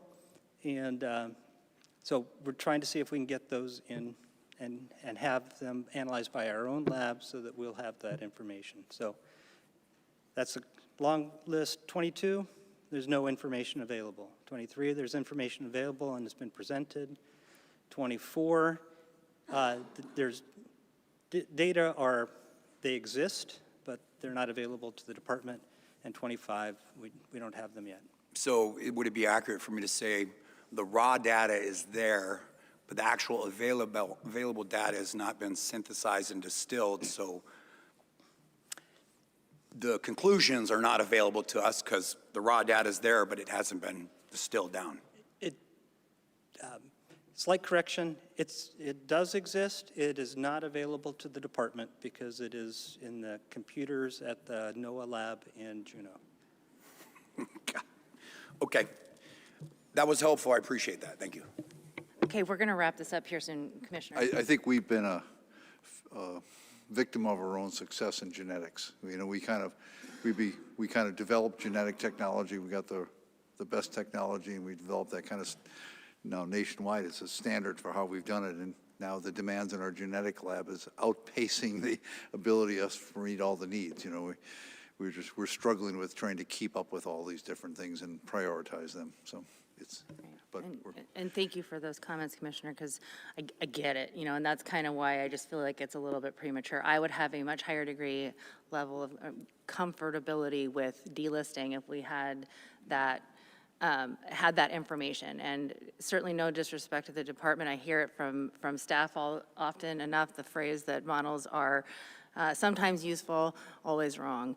And I kind of keep hearing that in my mind. And when we have the ability to sort of ground truth those models with available genetic data, why wouldn't we do that? Particularly if the stakeholders have have presented that to the department to work with. And it seems to me that the precedent would be pretty terrible and certainly disenfranchising for people that are trying to augment the science by which their fisheries are managed, especially in this time of, fiscal cutbacks and lack of funding to do this work, for us to know that it exists and ignore it.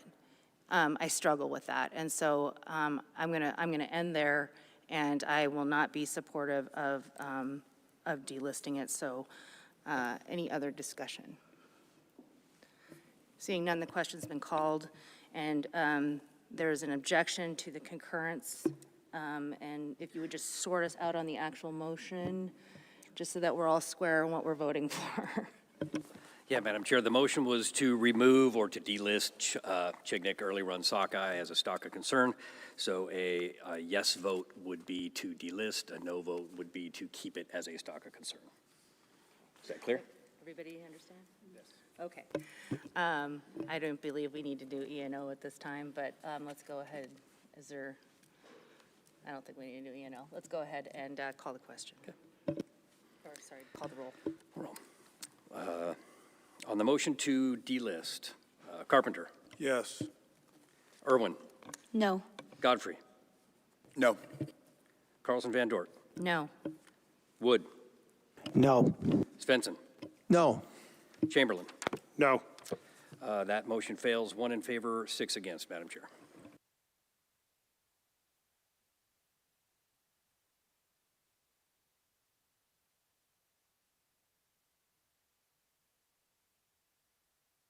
All right, that brings us to the Bristol Bay Stock of Concern Management Plan. I would just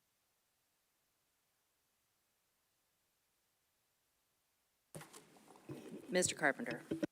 Thank you, Madam Chair. Specific to Bristol Bay and the action plan that the department brought forward to the board, I move that the department would concur with the department's recommendation to leave the stock of concern designation as it currently stands. Is there a second? Second. Thank you. Is there any discussion? I would just sort of add in here, just for the public, considering that we did get, I think it's RC 15, that again, reiterating that the board is not taking or making changes to any of the escapement goal recommendations that would come through an OEG, either through a board-generated proposal or another vehicle, that it would be considered in cycle. So this is only to basically maintain the status quo on the stock of concern designations for the Bristol Bay Management Area. All right. Hearing no other discussion. Question? Question's been called. Director Nelson, please call the roll. On the motion to concur with the department's stock of concern recommendation for Bristol Bay.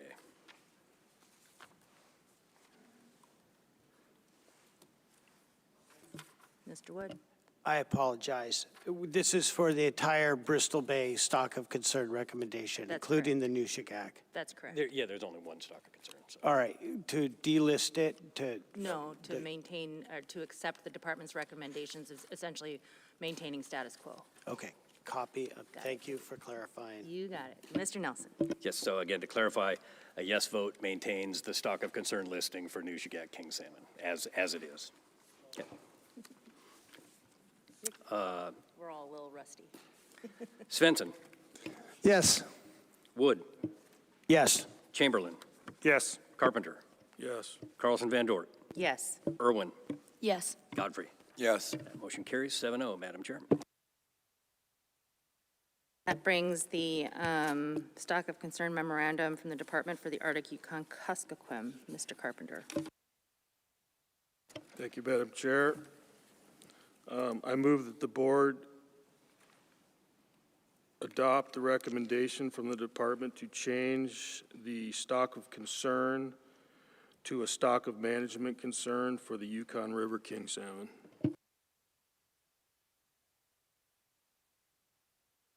Second. You want me to do it? Do you want to do them separately? We can, that's fine. I'll go ahead and include that if the second concurs, specific to the Yukon River Fall Chum Salmon. I'll also recommend that the board adopt the department's recommendation to designate Yukon River Fall Chum Salmon as a stock of management concern. I concur. Second. Second concurs. Thank you very much, Mr. Nelson. I just want to get clear. So essentially, the motion is to concur with all of the AYK stock of concern recommendations from the department. Okay, thank you. That's correct. Is there an objection? All right. Seeing no objection, Mr. Nelson, please call the roll.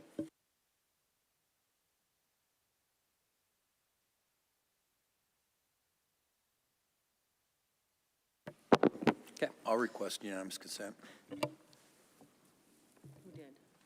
Jared. Jared. He didn't make the motion. You weren't the second, though. I can go. Okay, I could Call the second roll and, and keep it clean. okay. Go ahead. It'll take 1 minute.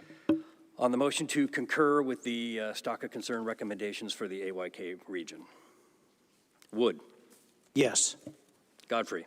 Yes. Carlson Van Dort. Yes. Irwin. Yes. Chamberlain. Yes. Carpenter. Yes. Svensson. Yes. Motion carries 7-0, Madam Chair. All right. Thank you very much. I think that concludes the stock of concern work. Mr. Commissioner. Yeah, I just want to thank the board for this discussion. I think this was a very useful discussion, very informative, and gets us all thinking. Thank you very much. Thank you to you and your staff. I thought how we walked through and the presentations and the reports were given to us was particularly good. So thank you so much.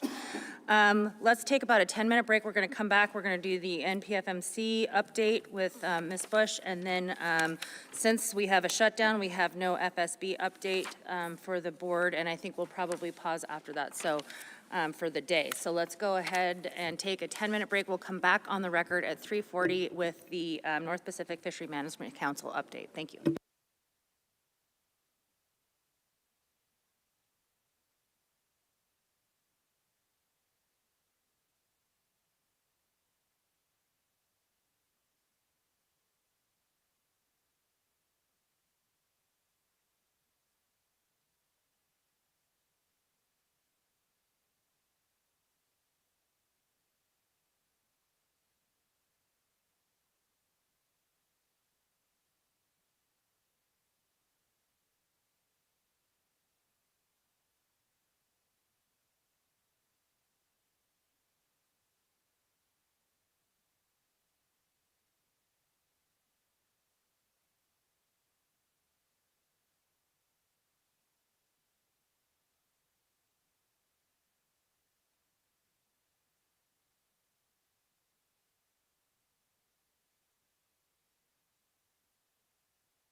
All right, we are back on the record. The time is 3:46, and we are going to hear from Ms. Carla Bush giving us the NPFMC update.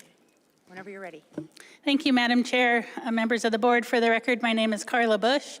I am the Extended Jurisdiction Program Manager, work under the Commercial Fisheries Division, and I'm stationed in Juneau. This report reflects actions taken by the North Pacific Fishery Management Council since the last work session. And it covers actions currently under development as well as final actions that the council has taken this past year. More information can be referenced from council documents, and those are available at the council's website at npfmc.org. Beginning with Bering Sea Aleutian Islands crab, the Fishery Management Plan for Bering Sea and Aleutian Islands king and tanner crab establishes a cooperative state and federal management regime for the major crab fisheries, and this plan delegates most management measures to the state with federal oversight. Most of the Bering Sea Aleutian Island crab fisheries are managed under the Crab Rationalization Program, which is a catch share program designed to benefit harvesters, processors, and coastal communities through allocations of harvesting and processing privileges and regional delivery requirements. In October this year, the council established annual harvest specifications for Bristol Bay red king crab, Bering Sea tanner crab, and Bering Sea snow crab, and quadrennial specifications for Pribilof Islands red king crab and blue king crab. And there's a table there on the first page that shows those harvest specifications.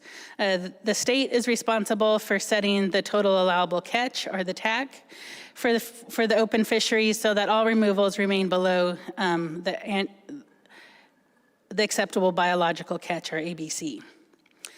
Just some brief updates for the major stocks, starting with Bristol Bay red king crab.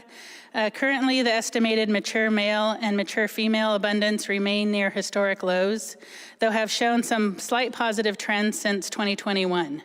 Recruitment for the Bristol Bay stock has been low for the last 15 years. The 2025 estimated mature female abundance and effective spawning biomass were both above the thresholds in the state harvest strategy, and the department announced a total allowable catch of 2.68 million pounds for the 2025-26 season, which was a 16% increase from last season. Bering Sea snow crab. Following the collapse of the snow crab stock in 2020 due to the 2019 marine heat wave in the North Pacific, the National Marine Fisheries Service determined that the stock was in an overfished state and implemented the council's rebuilding plan in August 2023. Recovery of the snow crab stock continues, and high abundances of small size classes were encountered on the last year's survey. After a 2-year closure, the fishery opened in 2024-25 with a TAC of 4.72 million pounds. Based on the results from this year's survey, the estimated spawning biomass is above the threshold in the state harvest strategy.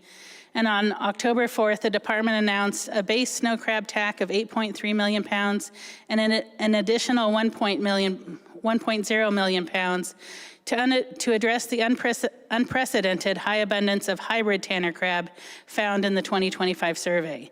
So the total snow crab TAC this season is 9.3 million pounds, which is a 97% increase from last season. Bering Sea tanner crab. Tanner crab are managed with separate TACs east and west of 166 degrees west longitude. Both the eastern and western areas were open last season, and the department announced a TAC of 1.13 million pounds in the eastern area and 10.12 million pounds in the western area for this season. The combined TAC of 11.25 million pounds is a 79% increase from last season. Moving on to Gulf of Alaska tanner crab protections. In April of this year, the council reviewed an expanded discussion paper with additional information on potential tanner crab protections that would be in place during the groundfish fisheries off the east side of Kodiak Island in statistical areas 525702 and 525630. And there's a map on page 3 of the report.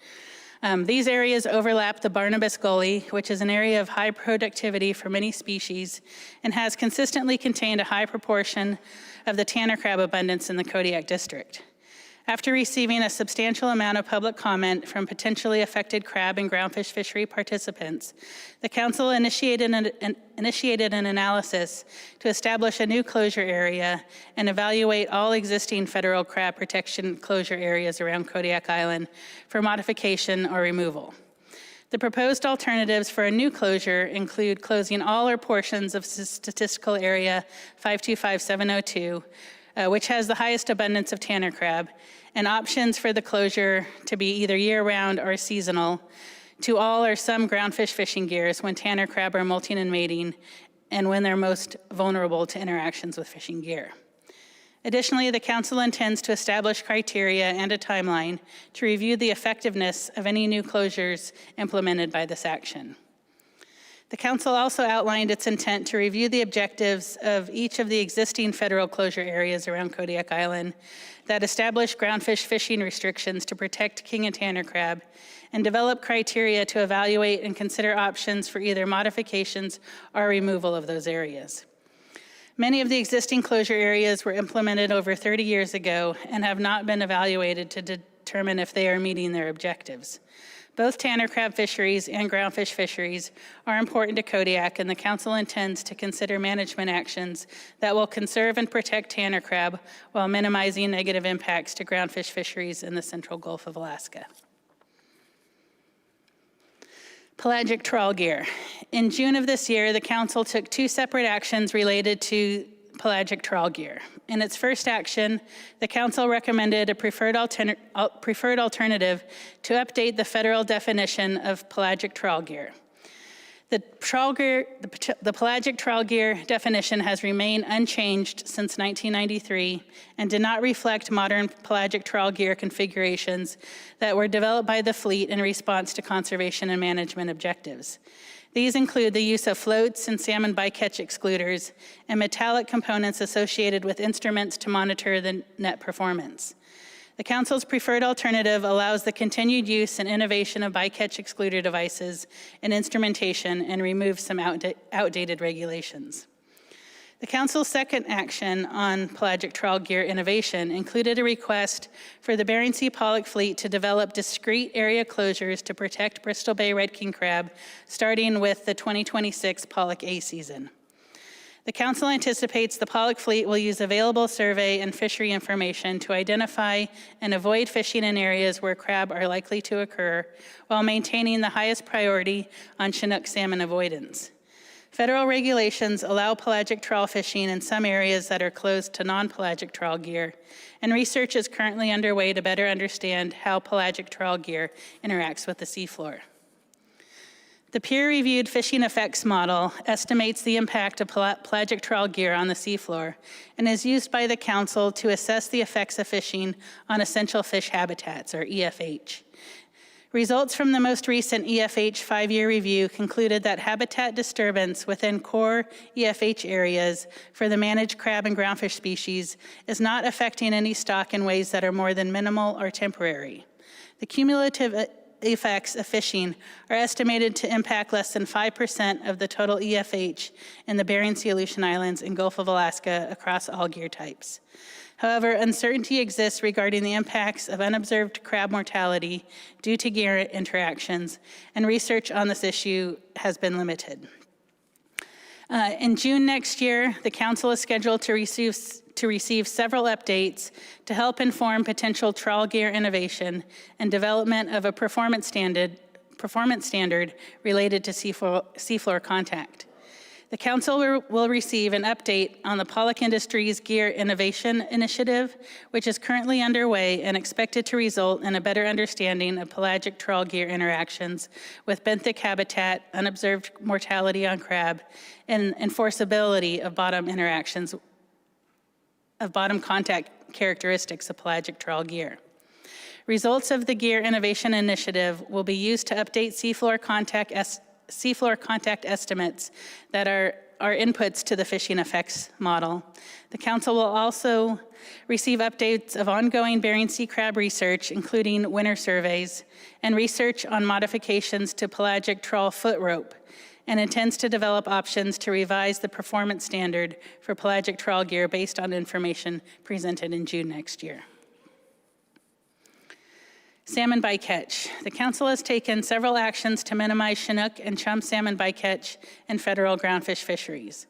Chinook salmon bycatch is limited by hard caps in both the Bering Sea and Gulf of Alaska, and reaching a salmon bycatch limit closes the fishery that is subject to the limit. Additionally, federal regulations require the Bering Sea pollock fishery to operate under avoidance plans for Chinook and chum salmon that provide incentives to avoid salmon at all times and to help minimize salmon bycatch.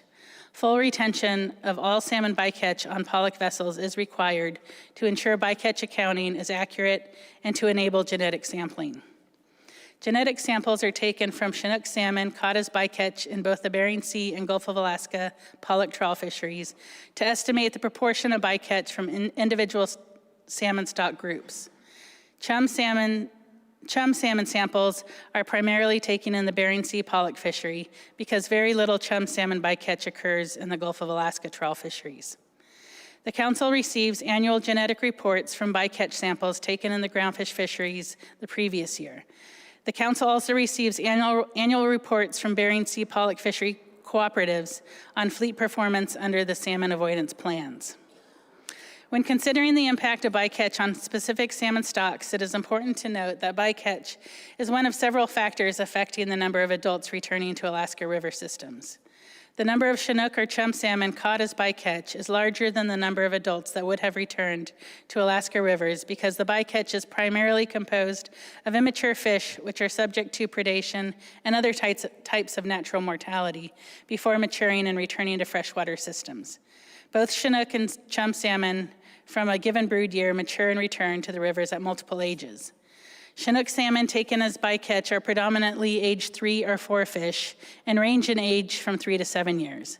Bycaught chum salmon range in age from 2 to 7 years and are predominantly ages 3 to 5 years. Specific to chum salmon bycatch in the Bering Sea pollock fishery, nearly all chum salmon bycatch occurs during the pollock bee season, which runs from June through October. In 2024, an estimated 35,130 chum salmon were caught as bycatch in the Bering Sea pollock fishery, as shown in the figure on page 5, which was much lower than the 10-year average bycatch of nearly 300,000 fish. Based on stock composition estimates from 2014 through 2024, approximately 17% of the chum salmon bycatch originates from western Alaska and the Yukon River. 30% is from stock groups in southwest Alaska and the eastern Gulf and the Pacific Northwest. And about 53% of the chum salmon bycatch is composed of Asian stocks, primarily from Russia and Japan. Through September 25th this year, a total of 135,476 chum salmon have been caught in the Bering Sea pollock fishery. The council is currently considering additional management measures to minimize western Alaska chum bycatch while maintaining the priority of the current Chinook salmon bycatch avoidance objectives, balanced with achieving optimum yield in the Bering Sea pollock fishery. In February of this year, the council reviewed a second preliminary analysis of proposed management alternatives to minimize chum salmon bycatch, particularly the bycatch of chum salmon originating from western Alaska. And the council is focused on management actions to minimize the western Alaska chum salmon bycatch because of the recent and ongoing declines in abundance, which have reduced or eliminated in-river harvest opportunities and resulted in broader negative impacts to communities and residents across western and interior Alaska that rely on chum salmon for cultural, nutritional, economic, and spiritual well-being. The management measures being considered by the council all aim to reduce western Alaska chum salmon bycatch and include limits or caps on the number of chum salmon that may be caught in the pollock fishery and would close all or a part of the Bering Sea to pollock fishing once a cap is reached. In response to recommendations from the council's advisory panel and public testimony, the council's February 2025 action was primarily focused on revisions to a corridor area concept that would close areas to pollock fishing north of the Alaska Peninsula, where western Alaska chum salmon bycatch encounter rates have been the highest, if a chum salmon cap in that corridor area is reached. Reducing all chum salmon bycatch inside the corridor area is expected to reduce western Alaska chum salmon bycatch across the entire bee season. Last month, on September 12th, the National Marine Fisheries Service published a draft environmental impact statement, or draft EIS, and a regulatory impact review analysis for public comment. The published document was revised by analytical staff based on the input and recommendations from the Council's February meeting. There are 2 opportunities to provide public comment on the proposed alternatives prior to the Council taking final action in February next year. First of all, written public comments can be provided to the National Marine Fisheries Service on the draft EIS and proposed alternatives. The public comment period will close on January 5th. The National Marine Fisheries Service is required to prepare written responses to the public comments it receives, and the agency staff will provide a comment summary report for the Council at its February meeting. And then both written and oral public comments can be provided directly to the Council at its February 2026 meeting. Comment letters may be submitted directly to the Council on the e-agenda page once that's available in December this year. The comment period will be open until January 30th.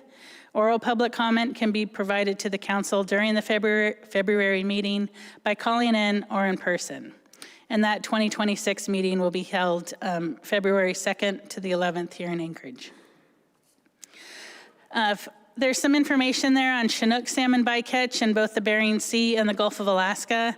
I'll just note that this is largely a repeat of last year's information. The Council has not yet received information on the 2024 bycatch, and that's delayed due to the federal shutdown.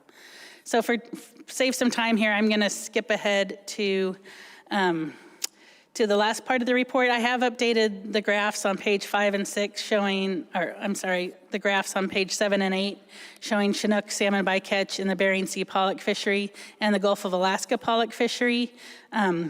Those genetic stock composition estimates are just through 2023 because, again, the 2024 results have been delayed due to the shutdown.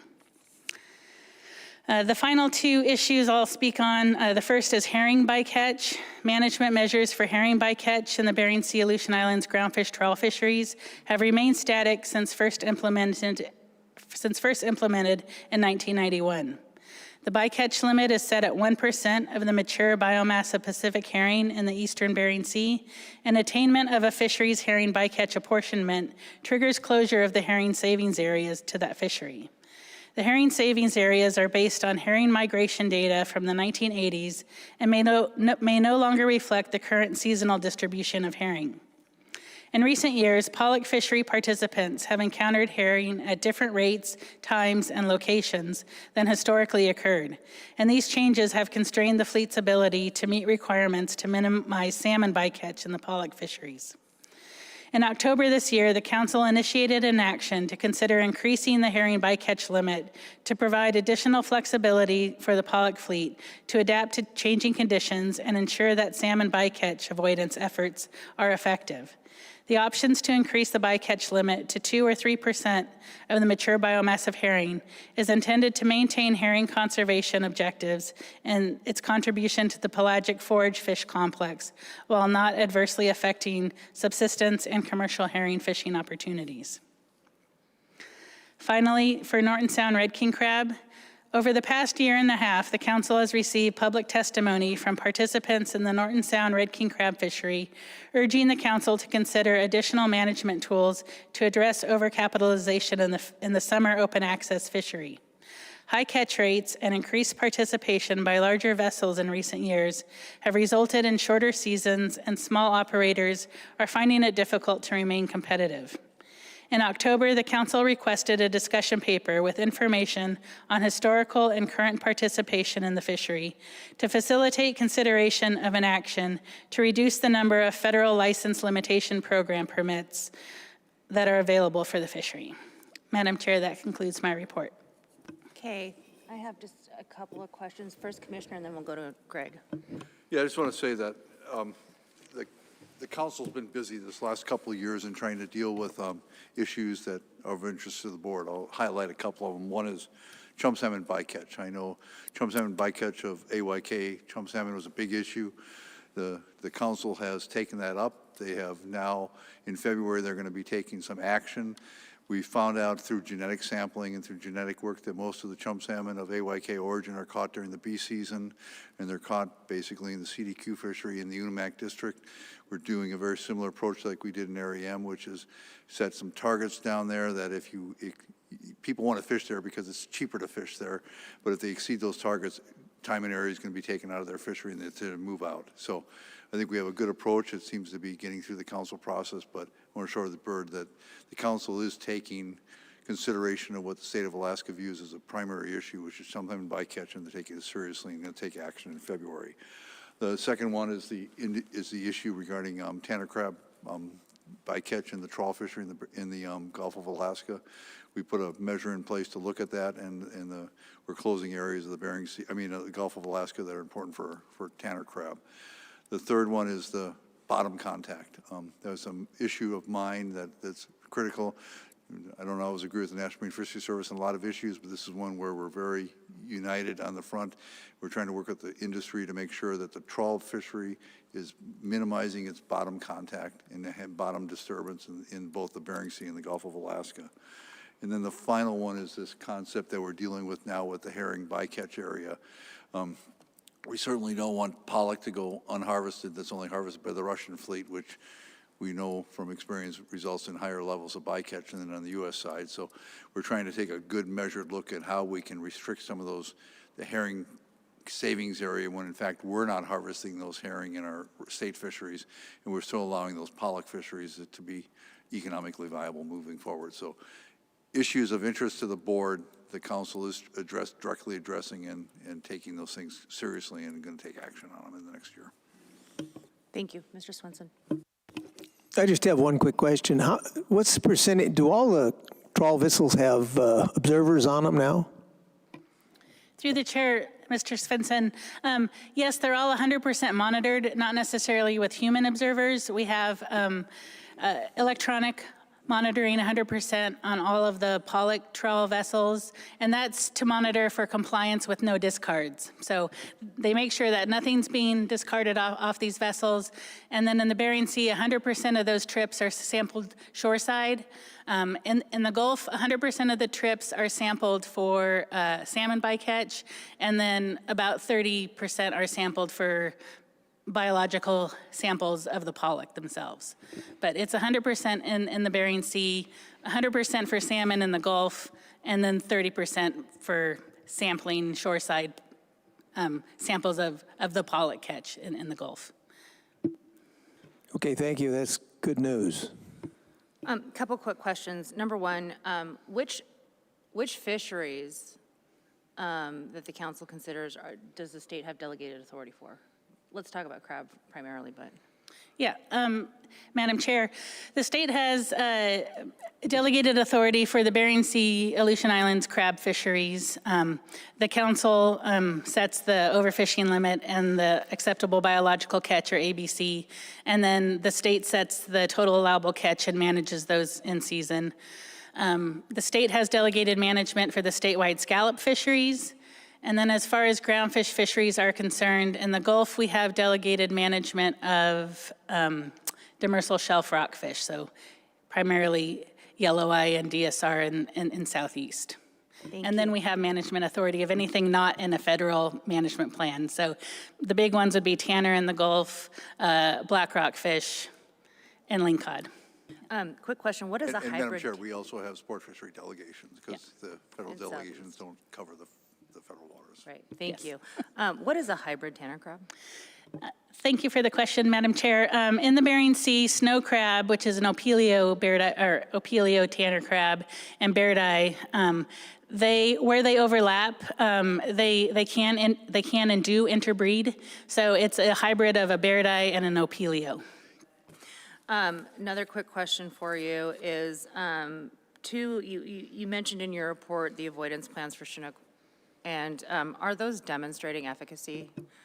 I mean, are we showing that those avoidance plans are actually avoiding? Through the chair, Madam Chair, yes, there are specific requirements that those incentive plans must include, such as basically how their rolling hotspot program works to move the fleet off of areas of high bycatch. And they do update those rolling hotspots weekly, and in some cases bi-weekly. So yeah, the fleet works very actively to move off of any areas where they are encountering high rates of bycatch, and this is updated throughout the whole season to keep the fleet off of areas where there are higher concentrations of either chum or Chinook. Thank you. And I was looking at the graph that you have on page 7, which is obviously illustrative. And the graph notes that there's, a significant reduction of Chinook bycatch in the pollock fishery in the last 4 or 5 years. But I'm just kind of curious, what is the composition of that bycatch in the last few years? Let's say, 23 to 25 or 21 to 25. It's not, obviously illustrated here, but if that's something that you could, I'm curious about that, get to the board at some point, that would be appreciated. I don't know, Commissioner, if you can expand on that. I can start if you want. Yeah, so it looked like he was reaching for the mic. Yeah, Madam Chair, that pie graph there does show for the entire time series of genetic information, 2011 to 2023. Those are the proportions. We don't yet have the results for 2024, and so I can look up what those proportions were from 21, 22 to 23 if that's something you're interested in.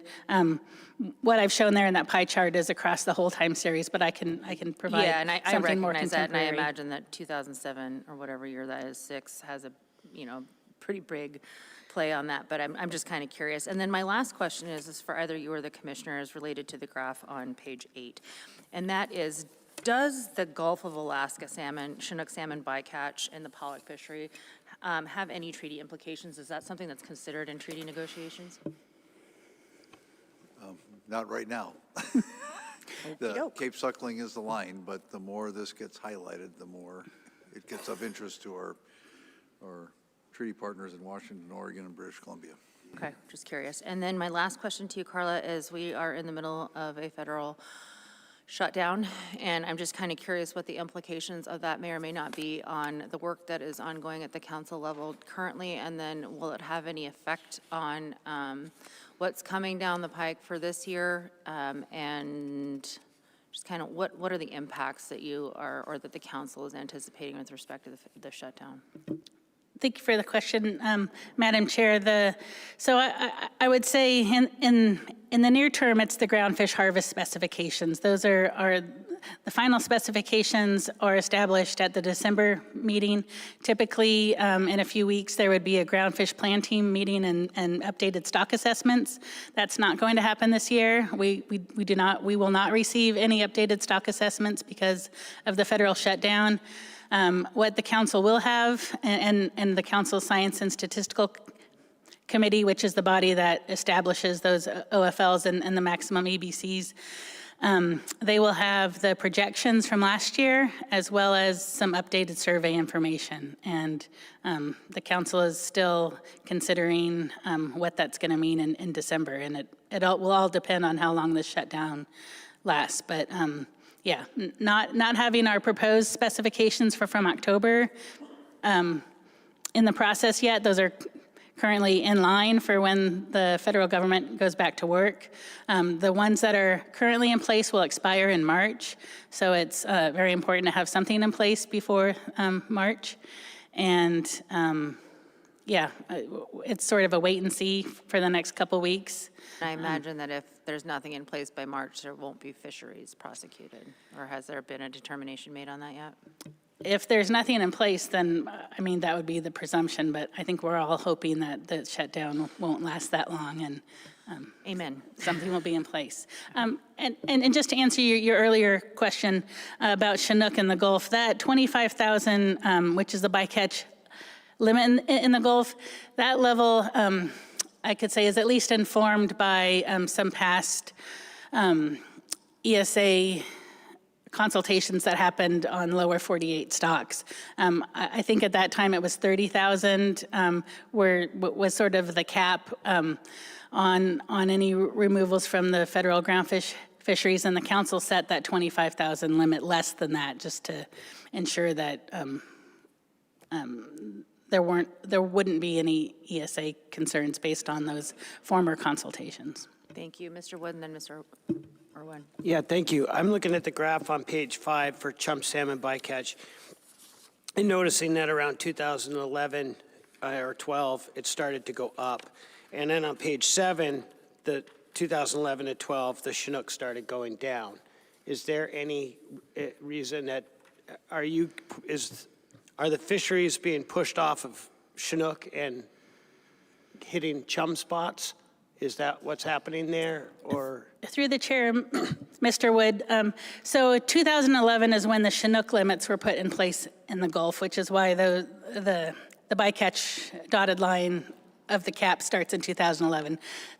That's when the Chinook ones were first implemented. And there is sort of there is a relation between Chinook and chum salmon bycatch. Most of the Chinook salmon bycatch happens early in the A season, so January, February, and then picks up again towards the end of the B season in September, October.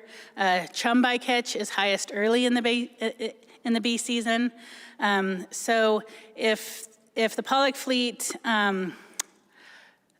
isn't catching early in the B season, isn't catching pollock, and pushed later into the B season, then their Chinook rates go up. So it is a balance of trying to catch your pollock early enough in the B season so you don't get to those higher Chinook rates later in the season, but also trying to avoid chum, which is a problem early in the B season. So there is, if they don't catch all their pollock early enough in the B season, they are pushed later when Chinook rates start to go up. And so if they are moving around to avoid chum early in the B season, that can push them to fishing later. So with the council action that's coming up in February, we are very focused on the trying to avoid Western Alaska chum salmon, because that's where the concern is. We don't want to push the pollock fishery off of good pollock fishing where they may be interacting with Asian chum, because we want them to avoid Western Alaska chum, not necessarily all chum, if that makes sense. Thank you. And then when you're trying to stay away, are you trying to stay away like in a latitude, longitude differential, or are you trying to stay away depth in the water column? Through the chair, Mr. Wood, based on the genetic sampling that's been done, we have identified, the areas north of the Alaska Peninsula tend to have the higher rates of Western Alaskan. So that's why this corridor concept is focused on limiting the amount of chum bycatch that comes out of those areas. If they're fishing further north of the Pribilofs and other areas, the rates of Western Alaska chum salmon tend to be lower in those areas, and the CP fleets and the mothership pollock fleets can operate in those areas. It's harder for the inshore sector that delivers to the shore-based processors in Dutch Harbor and Acatan. They have a limit on how far away from the peninsula they can go. So they are trying to avoid higher concentrations of chum salmon in those areas, and have been updating their rolling hotspots more frequently to make sure that they can avoid those Western Alaska chum salmon. Commissioner, then Ms. Irwin. Yeah, I think it's all of the above.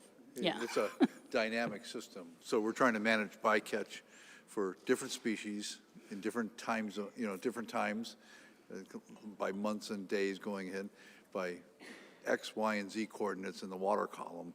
And I think we learned a very valuable lesson this year. That's why we started the herring one, is we didn't have any stock conservation concerns for herring, but we have a geography that has a cap on it. And we didn't even take the harvest that cap was supposed to be protective, but because we reached the cap, we lost all that water.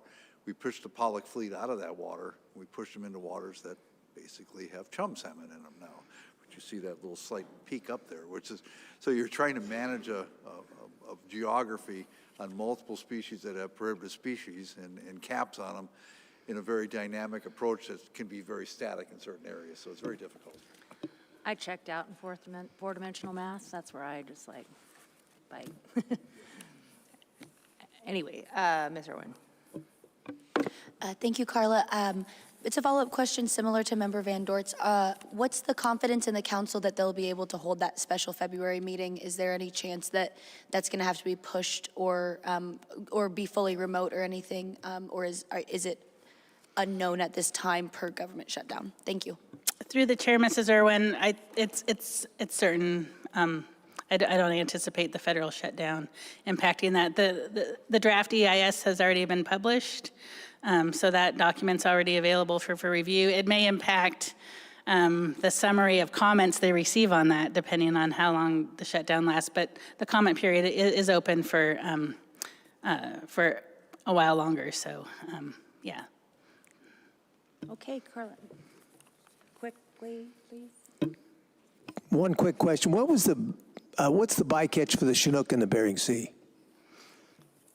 Yeah, thank you for the question through the chair. I did skip over that part because the updated information on the genetics isn't available, but on, let's see, I think on page 6 of the report, in 2024, it was just over 8,000 Chinook salmon, and through late September this year, it's at 17,000.